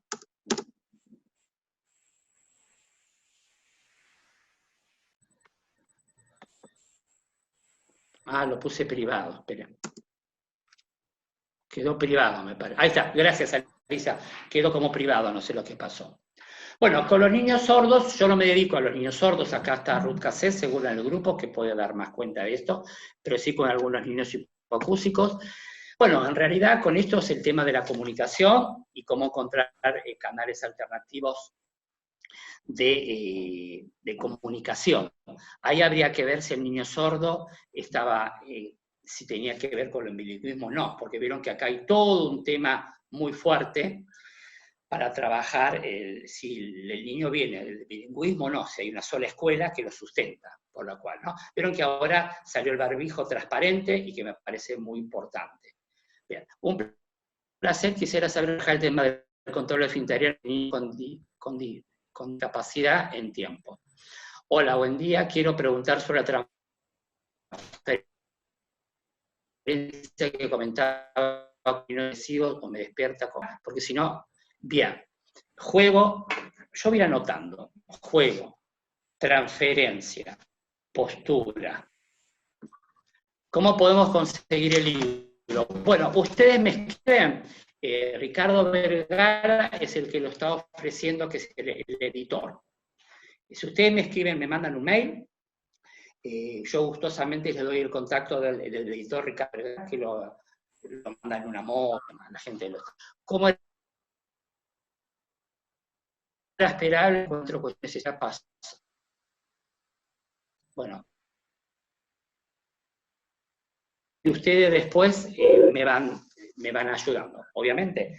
Con respecto del juego, la postura y la transferencia con la agresividad y la cuestión con esto, me parece que es importante ver si la transferencia es una transferencia inaugural o es una transferencia histórica. Primero tenemos que ver cómo fue el vínculo antes de la pandemia, desde ya, para reeditar. Puede ser que la pandemia generó un desajuste, ¿no? Y había como cuestiones silenciadas y ahora activó. Entonces puede ser que la agresividad, a ver, quisiera saber cómo funciona la ponencia de agresión. Sí, el rol del acompañante. La agresividad tenemos que ir viendo también en términos de agresividad, qué pasa en el grupo familiar, cómo responde la familia y cómo acompaña, ¿no? Muchas veces la familia, por supuesto, se enoja, muchas veces la familia se asusta, y lo que uno podríamos revisar todo el tiempo, es el impacto que le genera a la familia esa agresividad. No que la familia la fomenta, la familia hace lo que puede frente a ese recurso de la agresividad. Pero también nosotros tenemos que ir viendo si a nosotros nos da miedo, ¿no? Me acuerdo una vez una joven, ya en presencial, que no podía estar en ninguna institución, ya la familia de 23 años, con una estructuración psicótica severa, y que siempre la chica salía corriendo y que esto que lo otro. Entonces entra la mamá con su joven y me dice, mire Jorge, yo prefiero estar acá, usted yo creo no tiene sala, yo tengo una salita de acompañante, no de espera, y tengo después el palier general, que cada tanto alguien puede esperar. Y yo le digo, mire, es su tiempo, yo me voy a ocupar de su hija, la voy a acompañar, voy a ver, pero ahora yo me ocupo, usted espere. Creo que la confianza, vieron en términos de Winnicott, de la autoconfianza, y si nosotros ya entramos con miedo, con temor, esta joven va a percibir, ¿no? Ella me quería asustar, me quería cuidar, pero también me estaba asustando, ¿no? No digo que ser kamikaze, pero sí tener esta plasticidad y no tener temor. Creo que la agresividad nos genera mucho temor. porque hay niños muy violentos, niños muy agresivos, ¿no? Entonces tenemos que ir viendo qué nos pasa también con ese cuerpo que aparece. Eso es complicado. Bien, ya todas las preguntas se fueron al demonio. Yo soy psicóloga, a ver, trabajamos, esperen un poquitito, así yo puedo, escriban dentro de un ratito. Soy psicóloga aquí y trabajo con niños con TEA. Además de los sensoriales que trabajo... Espera, Claudio, que querés aparecer en escena. Hola, Jorge. Mira, ahí un poco tratando de ayudar porque están apareciendo muchas preguntas.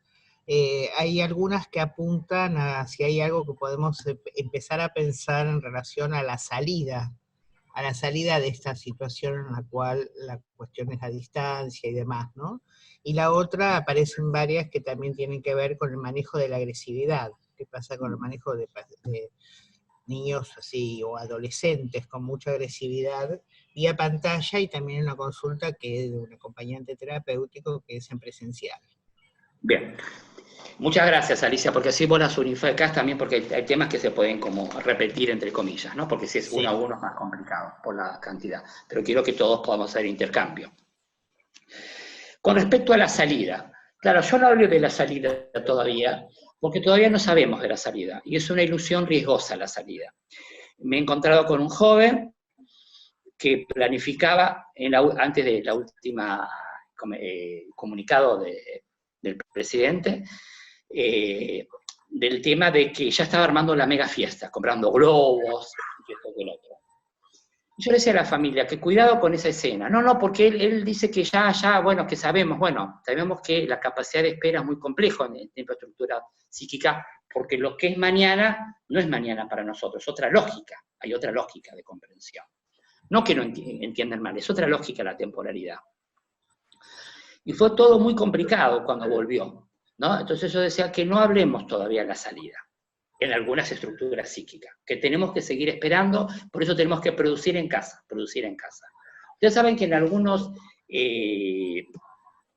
dispositivos, en algunos colegios del interior, y acá también, está la posibilidad de empezar a abrir los consultorios de los psicólogos o de otros terapeutas, con todas las medidas sanitarias. Yo tuve la posibilidad de escuchar a la doctora Erika, después alguien de Bahía Blanca me va a decir brillante, una epidemióloga, sanitarista, que estaba asesorando cómo es si un terapeuta empieza a atender en consultorio. Las medidas sanitarias de cuidado, de trabajar con un barbijo los 45 minutos, con la distancia necesaria. Los que trabajamos con niños no podemos trabajar con peluches, tenemos que trabajar según el material que sea lavable. Sanitizar la entrada y la salida en 15 minutos. Yo escuché todo eso, yo me agoté de todo el trabajo que tiene que hacer el terapeuta. Pero más allá de eso, uno podría pensar, bueno, hay que ver en cada caso por caso, en la singularidad. ¿Un niño va a poder estar 50 minutos con el barbijo? Yo trabajo muchas horas, ¿podemos estar tantas horas con un barbijo puesto? No sabemos, y está claro. Yo sé que hay muchos terapeutas que quieren volver a los consultorios y yo los respeto porque en su casa es complicado trabajar, y está claro, también yo lo respeto. Y también los terapeutas del campo de lo físico, de la rehabilitación, necesitan volver al consultorio porque es complejo, y porque las casas... Entonces hay que ver cada paso en singular. Digo, la salida para el trabajo. Cuando digo las salidas recreativas, las están autorizadas, bueno, vuelvo a repetir la misma cuestión, la necesidad de ver caso por caso, por las cuestiones preexistentes, porque hay familias que se acuerdan y hay familias que han borrado la preexistencia somática, y no es una cosa menor. Entonces, no ayuda a memoria. Y por supuesto, la salida, en algunos casos, algunas situaciones, los acompañantes han empezado a volver. Depende mucho de la distancia, ahí se evalúa si no vive muy lejos, como pasa con los trabajos ahora, que si vive cerca, bueno, entonces el terapeuta puede volver a casa a trabajar, el acompañante. Pero también yo he dado indicaciones el acompañante en pantalla. También he dado situaciones de trabajar en pantalla. Eso seguro que es importante. Cómo trabajar, el acompañante también tiene que trabajar en pantalla. La familia se resiste y es el terapeuta, el psicólogo, el psiquiatra, tiene que habilitar al acompañante. Como el acompañante está muy representado en la exogamia, entonces parece que endogámicamente, ¿qué va a hacer? Aunque hay acompañantes que trabajan en domicilio. Pero yo indicaría y daría la cuestión que hay que atender, hay que trabajar también en pantalla con el acompañante, ¿no? Después, ahí es el terapeuta, yo los acompañantes que trabajo siempre en relación en equipo. Entonces ahí es el terapeuta que tiene que prestar idea, creatividad para trabajar esta cuestión de la agresividad. Y las salidas es muy complejo el tema de las fechas. El tema de las fechas, sabemos muy bien, porque incluso la salida está en relación con la escuela. Vieron que la escuela es lo último que se va a abrir. Y si se va a abrir 2 días. No los 30 chicos no van a entrar a la escuela. Es un dato de realidad. Van a estar 10 un día, 10 otro, como está pasando en otras partes del mundo. Así que no sabemos muy bien. Nosotros en la UBA, bueno, a nivel docente nos pidieron virtualidad hasta diciembre. Exámenes virtuales por pantalla, finales presenciales, así que todo lo que es lo grupal aparece más tarde. Por eso las salidas, lo importante, creo que la salida es necesaria en la medida que el joven esté en condiciones físicas, insiste, y las condiciones psíquicas se va a trabajar caso por caso, es necesario, y trabajar también con qué mundo se va a encontrar el joven, porque muchas veces es un gran impacto, ¿no? Kioscos van a haber abiertos, pero otras cosas no. ¿No? Si vienen según el que barrio viva, veo que hay algunos negocios que están abiertos, ¿no? Uno por uno. Entonces, es muy importante anticipar. La clínica de la discapacidad, de la clínica de patología grave, se ocupa de la anticipación. Es una clínica que hay que anticipar para organizar el show. Entonces, ¿cómo anticipamos con qué nos vamos a comprar? No, porque hay gente que está con esa máscara transparente, hay chicos que se angustian, que se asustan. Eso también hay que preparar. La anticipación organiza el shock, organiza el caos. Entonces, eso es una forma de trabajar la salida. Algunos es a visitar a los abuelos, todavía no, todavía sí, bueno, hay muchos jóvenes y niños que ven a los abuelos desde la puerta, eso hay que empezar a hacerlo, hay familias que ya lo hacen, ¿no? Del vidrio, aunque sea del departamento para afuera, no pesar, bueno, pero un chico todavía casi va a romper un vidrio porque quería pasar el vidrio, era complicado, ¿no? Obviamente porque la lógica es cómo no voy a poder a dar el beso a mi abuela, que mi abuela me cuidaba todos los días, hasta hace 15 días, hace 60 días. Entonces, eso también, la salida tiene que ser progresiva, muy cuidadosa. Cuidado con las salidas maníacas, ¿eh? Porque muchas veces dicen, no, vivo en un barrio, estuvimos como 2 horas. Más allá de los riesgos de infección, y no me quiero poner en sanitarista, muy lejos, está la cuestión del riesgo de la salida. La salida la tenemos que dosificar. A veces yo indiqué en algunas familias, si el joven salía solo a caminar, que salga solo a caminar, darle la confianza, con un celular, y que a la media hora lo llamamos para que vuelva a casa. Confiemos en el joven, bueno, se trabaja en psicoterapia, y eso me dio mucho resultado, trabajar en los tiempos de la salida. Es 1 hora, no hace falta cargar el cartucho esa hora, puede ser dosificada. La salida dosificada organiza mucho más el psiquismo, organiza mucho más el impacto. Es una realidad catastrófica para muchos niños, y no lo digo en términos dramáticos. Entonces, eso es un impacto muy fuerte, ver una plaza vacía. ¿Vieron que se dice que las plazas están cerradas porque está el tema del aluminio, del virus? El niño no puede ir a una plaza. Entonces, bueno, ¿qué ver una plaza vacía? Chiquito que vive frente a una plaza y se desesperó. Bueno, ¿cómo trabajar eso? Que la plaza no. Algunos van a las plazas, otros dicen que las plazas no. Ahí es complicado. A ver, tampoco más... Sí. Jorge, Dale. estaba viendo que hay algunas que apuntan a inicio de tratamiento en cuarentena, tanto algunas en relación a niños o en relación a familia, el inicio, como sería, si sería posible. Otra que también me parece que tiene mucho que ver con tu trabajo, cómo se puede hacer para trabajar en interdisciplina, pero la gente nos reciba un montón de videollamadas, digamos, de distintos abordajes. Se vuelve a preguntar sobre algo que un poco tomaste, que es cómo armar la intimidad, ¿no? Pero me parece que esto de inicio de tratamiento, del trabajo interdisciplina, unifica varias de las consultas que son inabarcables, mejor dicho, todas las que hay. Gracias, Alicia, por la capacidad de investigación y de síntesis, que sabemos que es tu fuerte. Bien. Inicio de tratamiento. Sí, porque las transferencias armadas ya sabemos, obviamente, ¿no? Los vínculos que hay. Y si el vínculo no pudieron seguir, porque había algo en la transferencia previa que nosotros no lo habíamos visualizado, ¿no? Por lo general. Y las familias que aceptaron después es porque, bueno, había una fantasía que esto iba a terminar. Con respecto del inicio. Sí, yo he tenido consultas muy interesantes de algunos casos que estaban pendientes, que no encontramos turnos, ¿no? O familias que se han dejado estar, o son tres consultas que yo recibí, 3 modalidades. Aquellas consultas que estaban previas, que me llamaron y no encontramos turno, y dije, bueno, llamemos dentro de 15 días, y apareció la pandemia, y bueno, y ahí la situación se complicó, y algunas cuestiones de síntomas puramente pandémicos, podríamos pensar. La pandemia de la salud mental, como muchos analistas dicen. Con respecto al inicio del tratamiento, yo cuando me llaman, cuando hacen una derivación, yo le digo, primero por WhatsApp, la misma modalidad, que me escriban, y yo después me comunico, porque ahora la gente irrumpe al audio, al video, y yo estoy en sesión, entonces, bueno, primero doy todas las condiciones de cómo hay que comunicarnos el ABC. Primero un WhatsApp, y después yo me comunico en el espacio que tengo. Le pregunto rápidamente a la familia, en este tiempo ya de 60 días, esto me pasó hace menos, 30 días, ¿con qué dispositivo se maneja? Yo no impongo el dispositivo. Ahora que estoy canchero con los dispositivos, me animo a jugar con los dispositivos. Antes estaba un poquito aterrado ya con los dispositivos. Entonces ahora, que el Google Meet, que el Skype, que el Google, que otras historias. Entonces pregunto con qué dispositivo trabajan. Bueno, yo mejor con este y con otro. Entonces primero voy al dispositivo familiar, al dispositivo de ellos, porque ellos me van armando el encuadre, no lo impongo yo. Eso es primera cuestión. Por supuesto, cuando trabajamos con familias, con niños, lo que tenemos que tener en claro que en esas instancias grupales, al niño no, como en el mismo modalidad presencial. Nosotros estamos en un momento de desvanimiento. El desvanimiento como un estado de vulnerabilidad. El desvanimiento se define por un estado de vulnerabilidad, por un estado de indefensión. En ese estado de indefensión es psíquico, físico y social.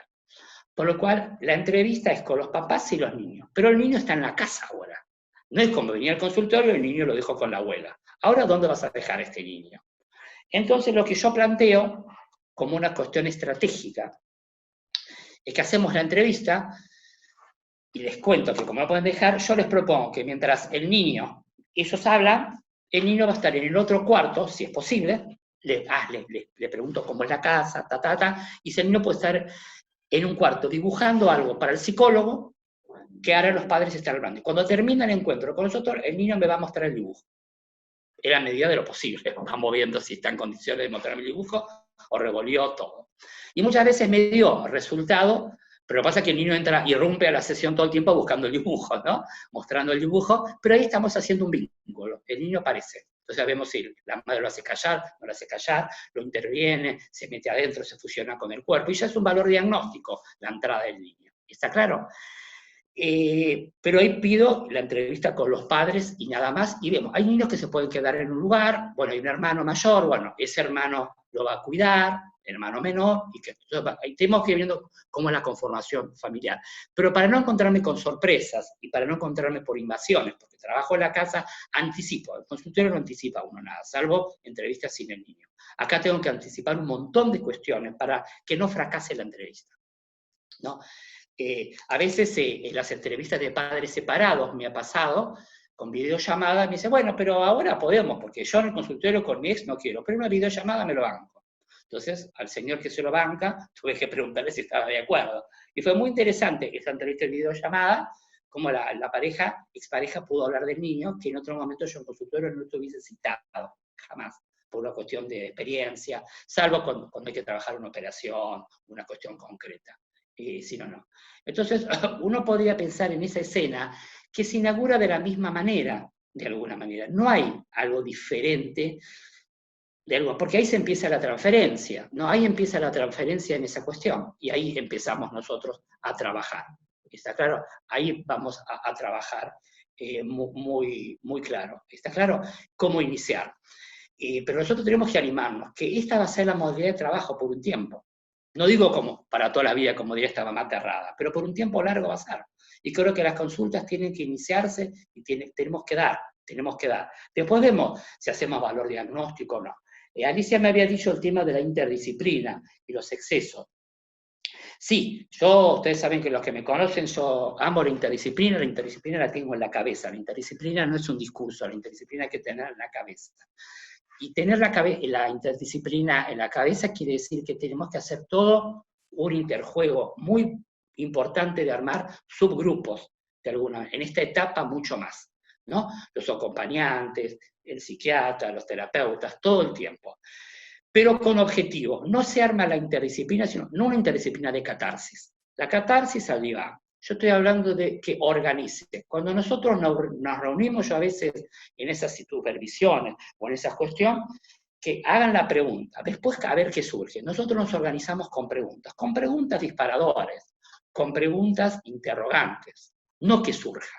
Especialmente en estos equipos que están desbordados, que me piden otro día en un grupo nuevo, y ya en el audio era una cosa enloquecedora, pero estaban muy angustiados por la exigencia institucional, por la presión. Entonces yo le dije que en 3 preguntas, que hagan qué preguntas me quieren hacer y qué preguntas quieren trabajar de todo el desborde. Para hacer foco, como para focalizar. ¿Por qué era tanto? Que yo sabía que iba a ser, y ahí no lo podía mutear. Son 5 terapeutas que me pidieron supervisión en Zoom, y seguro que todos tenemos que escuchar. Iba a ser un ruido, yo me voy a poner impaciente, cuando yo pongo impacientes, me pongo jodido. Entonces empezamos a que ellos me traigan la pregunta disparadora. Y fue muy interesante cómo organizó el caos, esas 3 preguntas, que entre ellas, que eran 5 terapeutas de interdisciplina, ¿qué es lo que más lo agobiaba? ¿Qué es lo que más ruido? 3. Dije 3, no sé, será la cuestión edípica, no sé, yo dije 3, puede haber sido 4, puede ser 5, 3. Y eso organizó el caos. Y ellas se querían salir de la escena. Digo, no, trabajemos esto, profundicemos esto, que esto es el malestar. Porque era el malestar institucional, el malestar individual y el malestar familiar. Porque las terapeutas estaban identificadas con las madres. Entonces ahí se armó un lío. Ellas también como madres agobiadas, ellas también como madres de la consulta. Entonces se armaba una discriminación que era muy difícil separarlos tanto. Entonces mi trabajo era diferenciar el rol materno, que se mezclaba, por eso las terapeutas querían volver a la institución, que ellas querían abrir la institución, ya que se querían romper el candado y trabajar la institución, ¿no? Por la cuestión.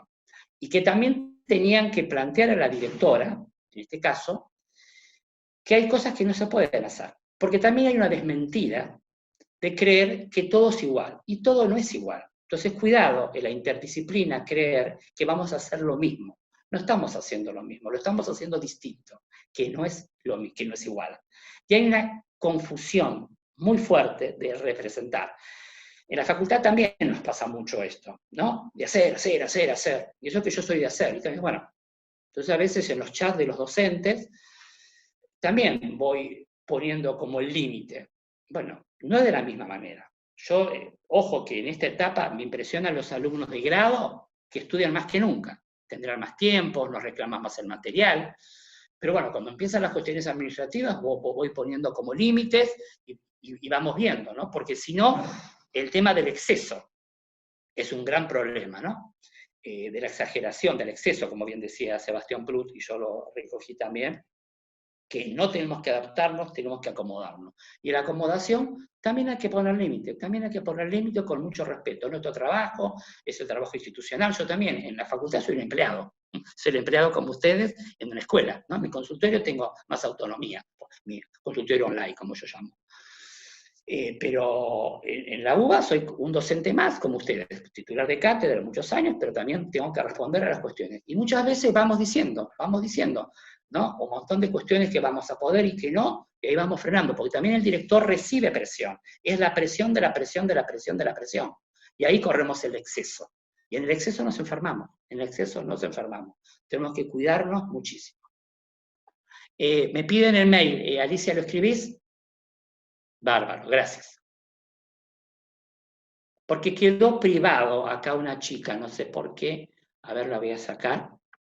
Porque quedó privado. Entonces cuando yo mando, no sé lo que pasó ahí. Bien. Bueno, ¿qué más? Sí, ahí apareció el mail y también preguntan por el canal de YouTube. El canal de YouTube hasta ahora lo hemos usado, la verdad, bastante poco. Hemos subido un video de hace varios meses del licenciado Blester, y ahora vamos a empezar a subir los que corresponden a este ciclo, así que el próximo va a ser el de Jorge. Si ponen Blester y Asapia, les va a aparecer ese video en YouTube, y de ahí ustedes pueden suscribirse, de manera que les va a llegar el aviso cuando editemos esto, porque tenemos que sacar los primeros momentos, ¿no? Todo lo que fue como casi prácticamente media hora por lo menos, y lo subamos, ¿sí? Perfecto, perfecto. Bien, ¿hay más preguntitas? Sí, a ver, me fijo en el chat. Gracias, ya lo encontré. Mira, Córdoba. hay varias que se relacionan con el manejo de la agresividad. Hay uno de un acompañante terapéutico que va a la casa, por lo que entiendo en la pregunta, pero hay otros que es a través de la pantalla y coinciden en esto, ¿no? Cómo manejar las cuestiones de la agresividad y las cuestiones de la intimidad. Y Bien. también hay una consulta sobre situaciones de depresión en las madres, que por lo que entiendo es como, me parece que se refiere a que la situación de cuarentena implica como una cierta retraumatización al confrontarse con la discapacidad del niño las 24 horas. Bien, gracias. Y con respecto a la agresividad, que es un tema que se reedita y es interesante, y porque las consultas nuevas que tuve en esta etapa de cuarentena es por agresividad, tanto en supervisión como consultas de psicoterapia. Así que vamos en la misma línea. Y también los psiquiatras infantos juveniles hablan mucho que cómo se potenció la consulta en psiquiatría infantil por la medicación. Así que no es un tema menor. La agresividad, el terapeuta en la casa. Claro, los acompañantes saben que trabajar en la casa siempre estamos en juego con la intimidad y la privacidad, ¿no? Y cómo encontrar un lugar. Pero ahora está toda la familia. Mientras antes a lo mejor uno trabajaba y la mamá y papá estaban trabajando, o un asistente, ahora estamos todo el tiempo. Bueno, por supuesto que la agresividad la tenemos que ver en términos de cómo está la situación puntual de esa agresividad previa. Nosotros tenemos que diferenciar la agresividad previa a la cuarentena de la agresividad que se potencia. Y eso yo lo había dicho antes. Mamá. Cerrando, Nuria, por favor. Bien, Nuria, quedó el micrófono abierto, gracias, porque mamá te reclama. Bien, uno podría pensar que en esta situación de la agresividad la tenemos que pensar en términos de la impulsividad. La línea del armado de la diferenciación del adentro y el afuera, por lo general son niños que no discriminan el cuerpo de uno del cuerpo del otro. Entonces nosotros tenemos que ir viendo primero a la historia de la impulsividad y también lo que podríamos ir viendo, de qué manera el niño y la niña está durante el día. Si el niño tiene rutinas, no tiene rutinas, si el niño está muy sobreadaptado, el niño perdió las rutinas, todos hemos perdido. Hay otras rutinas que hay que armarle. Pero hay que armarle las rutinas de acuerdo al pensamiento y a la lógica de ese niño, no cualquier rutina, porque si no lo frustrás. Y muchas veces la agresividad en pandemia es por frustración. No por frustración de no poder salir a la calle, sino por la frustración de las propuestas escolares, lo digo con mucho respeto, y por las propuestas familiares. Tenemos que rediseñar propuestas según la lógica de ese niño y según la lógica psíquica del espacio y tiempo. ¿Está claro? Muchas veces estos niños que están con muchas instituciones, que están con muchas horas, hay niños que se levantan a las 7 de la mañana en presencial y hasta las 7 de la noche no venían a casa. Escuela especial, consultorios, terapista físico, instituto de rehabilitación. De esas 8 horas en casa, 8 horas fuera de casa, 8 horas en casa con la mamá y papá, el mejor de los casos haciendo teletrabajo. Una cosa que a mí se me escapó es la situación sociocultural y socioeconómica de la familia. Saber si la familia está trabajando, si la familia va a cobrar su sueldo, si la familia tiene un negocio, todo eso es importante trabajarlo. Para uno como terapeuta no sabe si olvidó, o en estas consultas nuevas, por lo primero que pregunta, ¿qué pasó con su actividad laboral? ¿Está cobrando el sueldo? Porque no solamente es trabajar, con todo lo que implica. Hay trabajos que son de la afuera, entonces, y ahí hay muchas familias que hay mucho conflicto, porque el papá tiene que empezar a salir a trabajar, o la mamá, y uno de los dos no quiere. No vas a salir, porque vas a romper la cuarentena, pero tengo que salir a trabajar porque ya me dijeron que no puedo. Entonces, bueno, ahí se evalúa la escena en psicoterapia, bueno, si hay un niño preexistente con patología grave, yo el papá, bueno, porque usted, no, yo no quiero decir, bueno, pero usted lo tiene que decir. Y trabajamos porque había la vergüenza, no, mejor no, el papá con un cargo gerencial muy importante, pero que era momento de ir a trabajar. Y el papá nunca había hablado de la severidad del cuadro del hijo. Y fue muy alivio. Pero vos no vayas con un certificado médico, primero habla con tus autoridades a ver qué pasa. Habló muy escuetamente, es un papá muy reservado, muy cuidadoso, muy ético, Y en realidad todos lo abrazaron virtualmente y le dijeron, no, pero nosotros no sabíamos qué pasaba con tu hijo. No, ¿cómo pasaba a venir? No, no, no. Y le rediseñaron un montón, tiene más trabajo, vieron que el trabajo más laburo. Pero se alivió, pero en realidad el papá ya salía y era una catástrofe ahí, por la gravedad del niño, ¿no? Entonces hay que ver en cada escena. Pero están las otras familias, que a lo mejor tienen un negocio y sabemos muy bien qué pasa con la cosa comercial y la cuestión económica. Y ahí, entonces hay que ver si la agresividad está en la línea de la cuestión de lo laboral y de lo económico, que no es una cosa menor y no lo podemos soslayar en tiempos. Y está la amenaza que la mamá y el papá tienen que salir a trabajar, y a lo mejor ya no son niños graves en cuanto a antecedentes, pero están aterradas la familia. Por eso también digo que cuando la familia pueda salir, y no hay, tiene que empezar a salir. Así como el otro fui muy estricto y digo hay que ver a los médicos, los otros hay que empezar, porque si no la salida, hay gente que se acomodó. Otro día es una mamá de un joven, un adolescente, no sin discapacidad, nada ni preexistente, y se hizo estar haciendo la cuarentena con los abuelos maternos y la mamá, padres separados. Y lo complicado es lo complejo que implica que el pibe quiere quedarse ahí, porque está muy cómodo, pero no quiere salir a la calle. Nada quiere hacer. Está aterrado, está asustado, es un pibe brillante en el colegio, no hay drama. Y sin embargo la mamá estamos viendo, bueno, entonces, ¿cómo hacer salidas provinciales? Entonces, claro, él no tiene lugar, porque los abuelos salen a hacer las compras. Bueno, pero ¿qué lugar tiene él en esta cuarentena? Estudiar y estudiar. Usted no le dieron un lugar exogámico. Porque no puede ir al coreano a comprar algo en la esquina, que vive en un barrio. No digo que lo manden a Jumbo, que es una cola enloquecedora y es riesgoso. Bueno, en la esquina, bien protegido, ¿no? Y él estaba muy impactado de, ¿yo puedo salir a comprar? Porque él estaba, que eso era un tema de los grandes. ¿Está claro? Entonces, volviendo al tema de agresividad, lo que tenemos que ir viendo, cómo la línea de la impulsividad tenemos que abordar, y tenemos que trabajar, y tenemos que ser muy cuidadosos con las escenas previas, y organizarle rutinas y lógicas coherentes, y no frustrarlo. Cuidado con la frustración, que es la antesala a la agresividad. Hay un tema que me interesa acá, que lo quiero leer, Karina, que dice así. Te quería preguntar, Jorge, si al trabajar en Zoom con niños con un funcionamiento más limítrofe, ¿te ha surgido para trabajar el exceso de lo sensorial visual y el pasaje de lo cuantitativo a lo cualitativo? Desde el cambio de los fondos de la pantalla o de la pantalla compartida y la búsqueda frenética en Google, que hacen que muchos de estos niños, y cómo trabajar el pasaje, bueno, tenés que hacer el posgrado conmigo en algún lugar, ¿no? Porque esto ya es para una formación. Pero bueno, en muchos de los posgrados que dirijo, que soy docente, de variamiento, bueno, muchos de esto trabajamos muchísimo. Fundamentalmente uno podría pensar que de lo cuantitativo a lo cualitativo tenemos que ir viendo, porque lo cuantitativo es una envoltura, el niño está envuelto en lo cuantitativo, es como una segunda piel, como de protección frente a lo terrorífico que hace el mundo. Entonces primero tengo que ir viendo cómo desconstruir, si se permite la metáfora, de eso cuantitativo, que es una coraza de protección antiestímulo que me protege, pero en forma de encapsulamiento. Es un encapsulamiento. Lo cuantitativo es encapsulamiento, ¿no? A la manera de Tustin, de Frances Tustin se escriben, estados autísticos en los niños. Entonces, es una retracción en términos de encapsulamiento, y voy ligando alguna cualidad sensorial.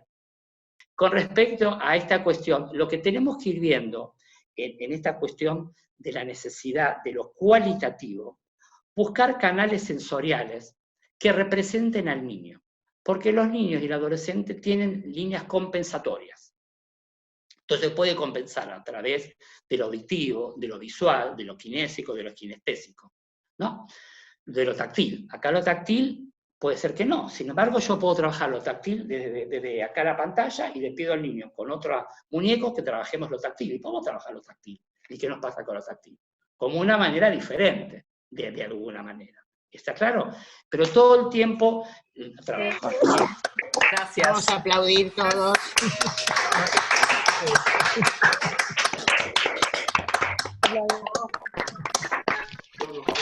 Jorge.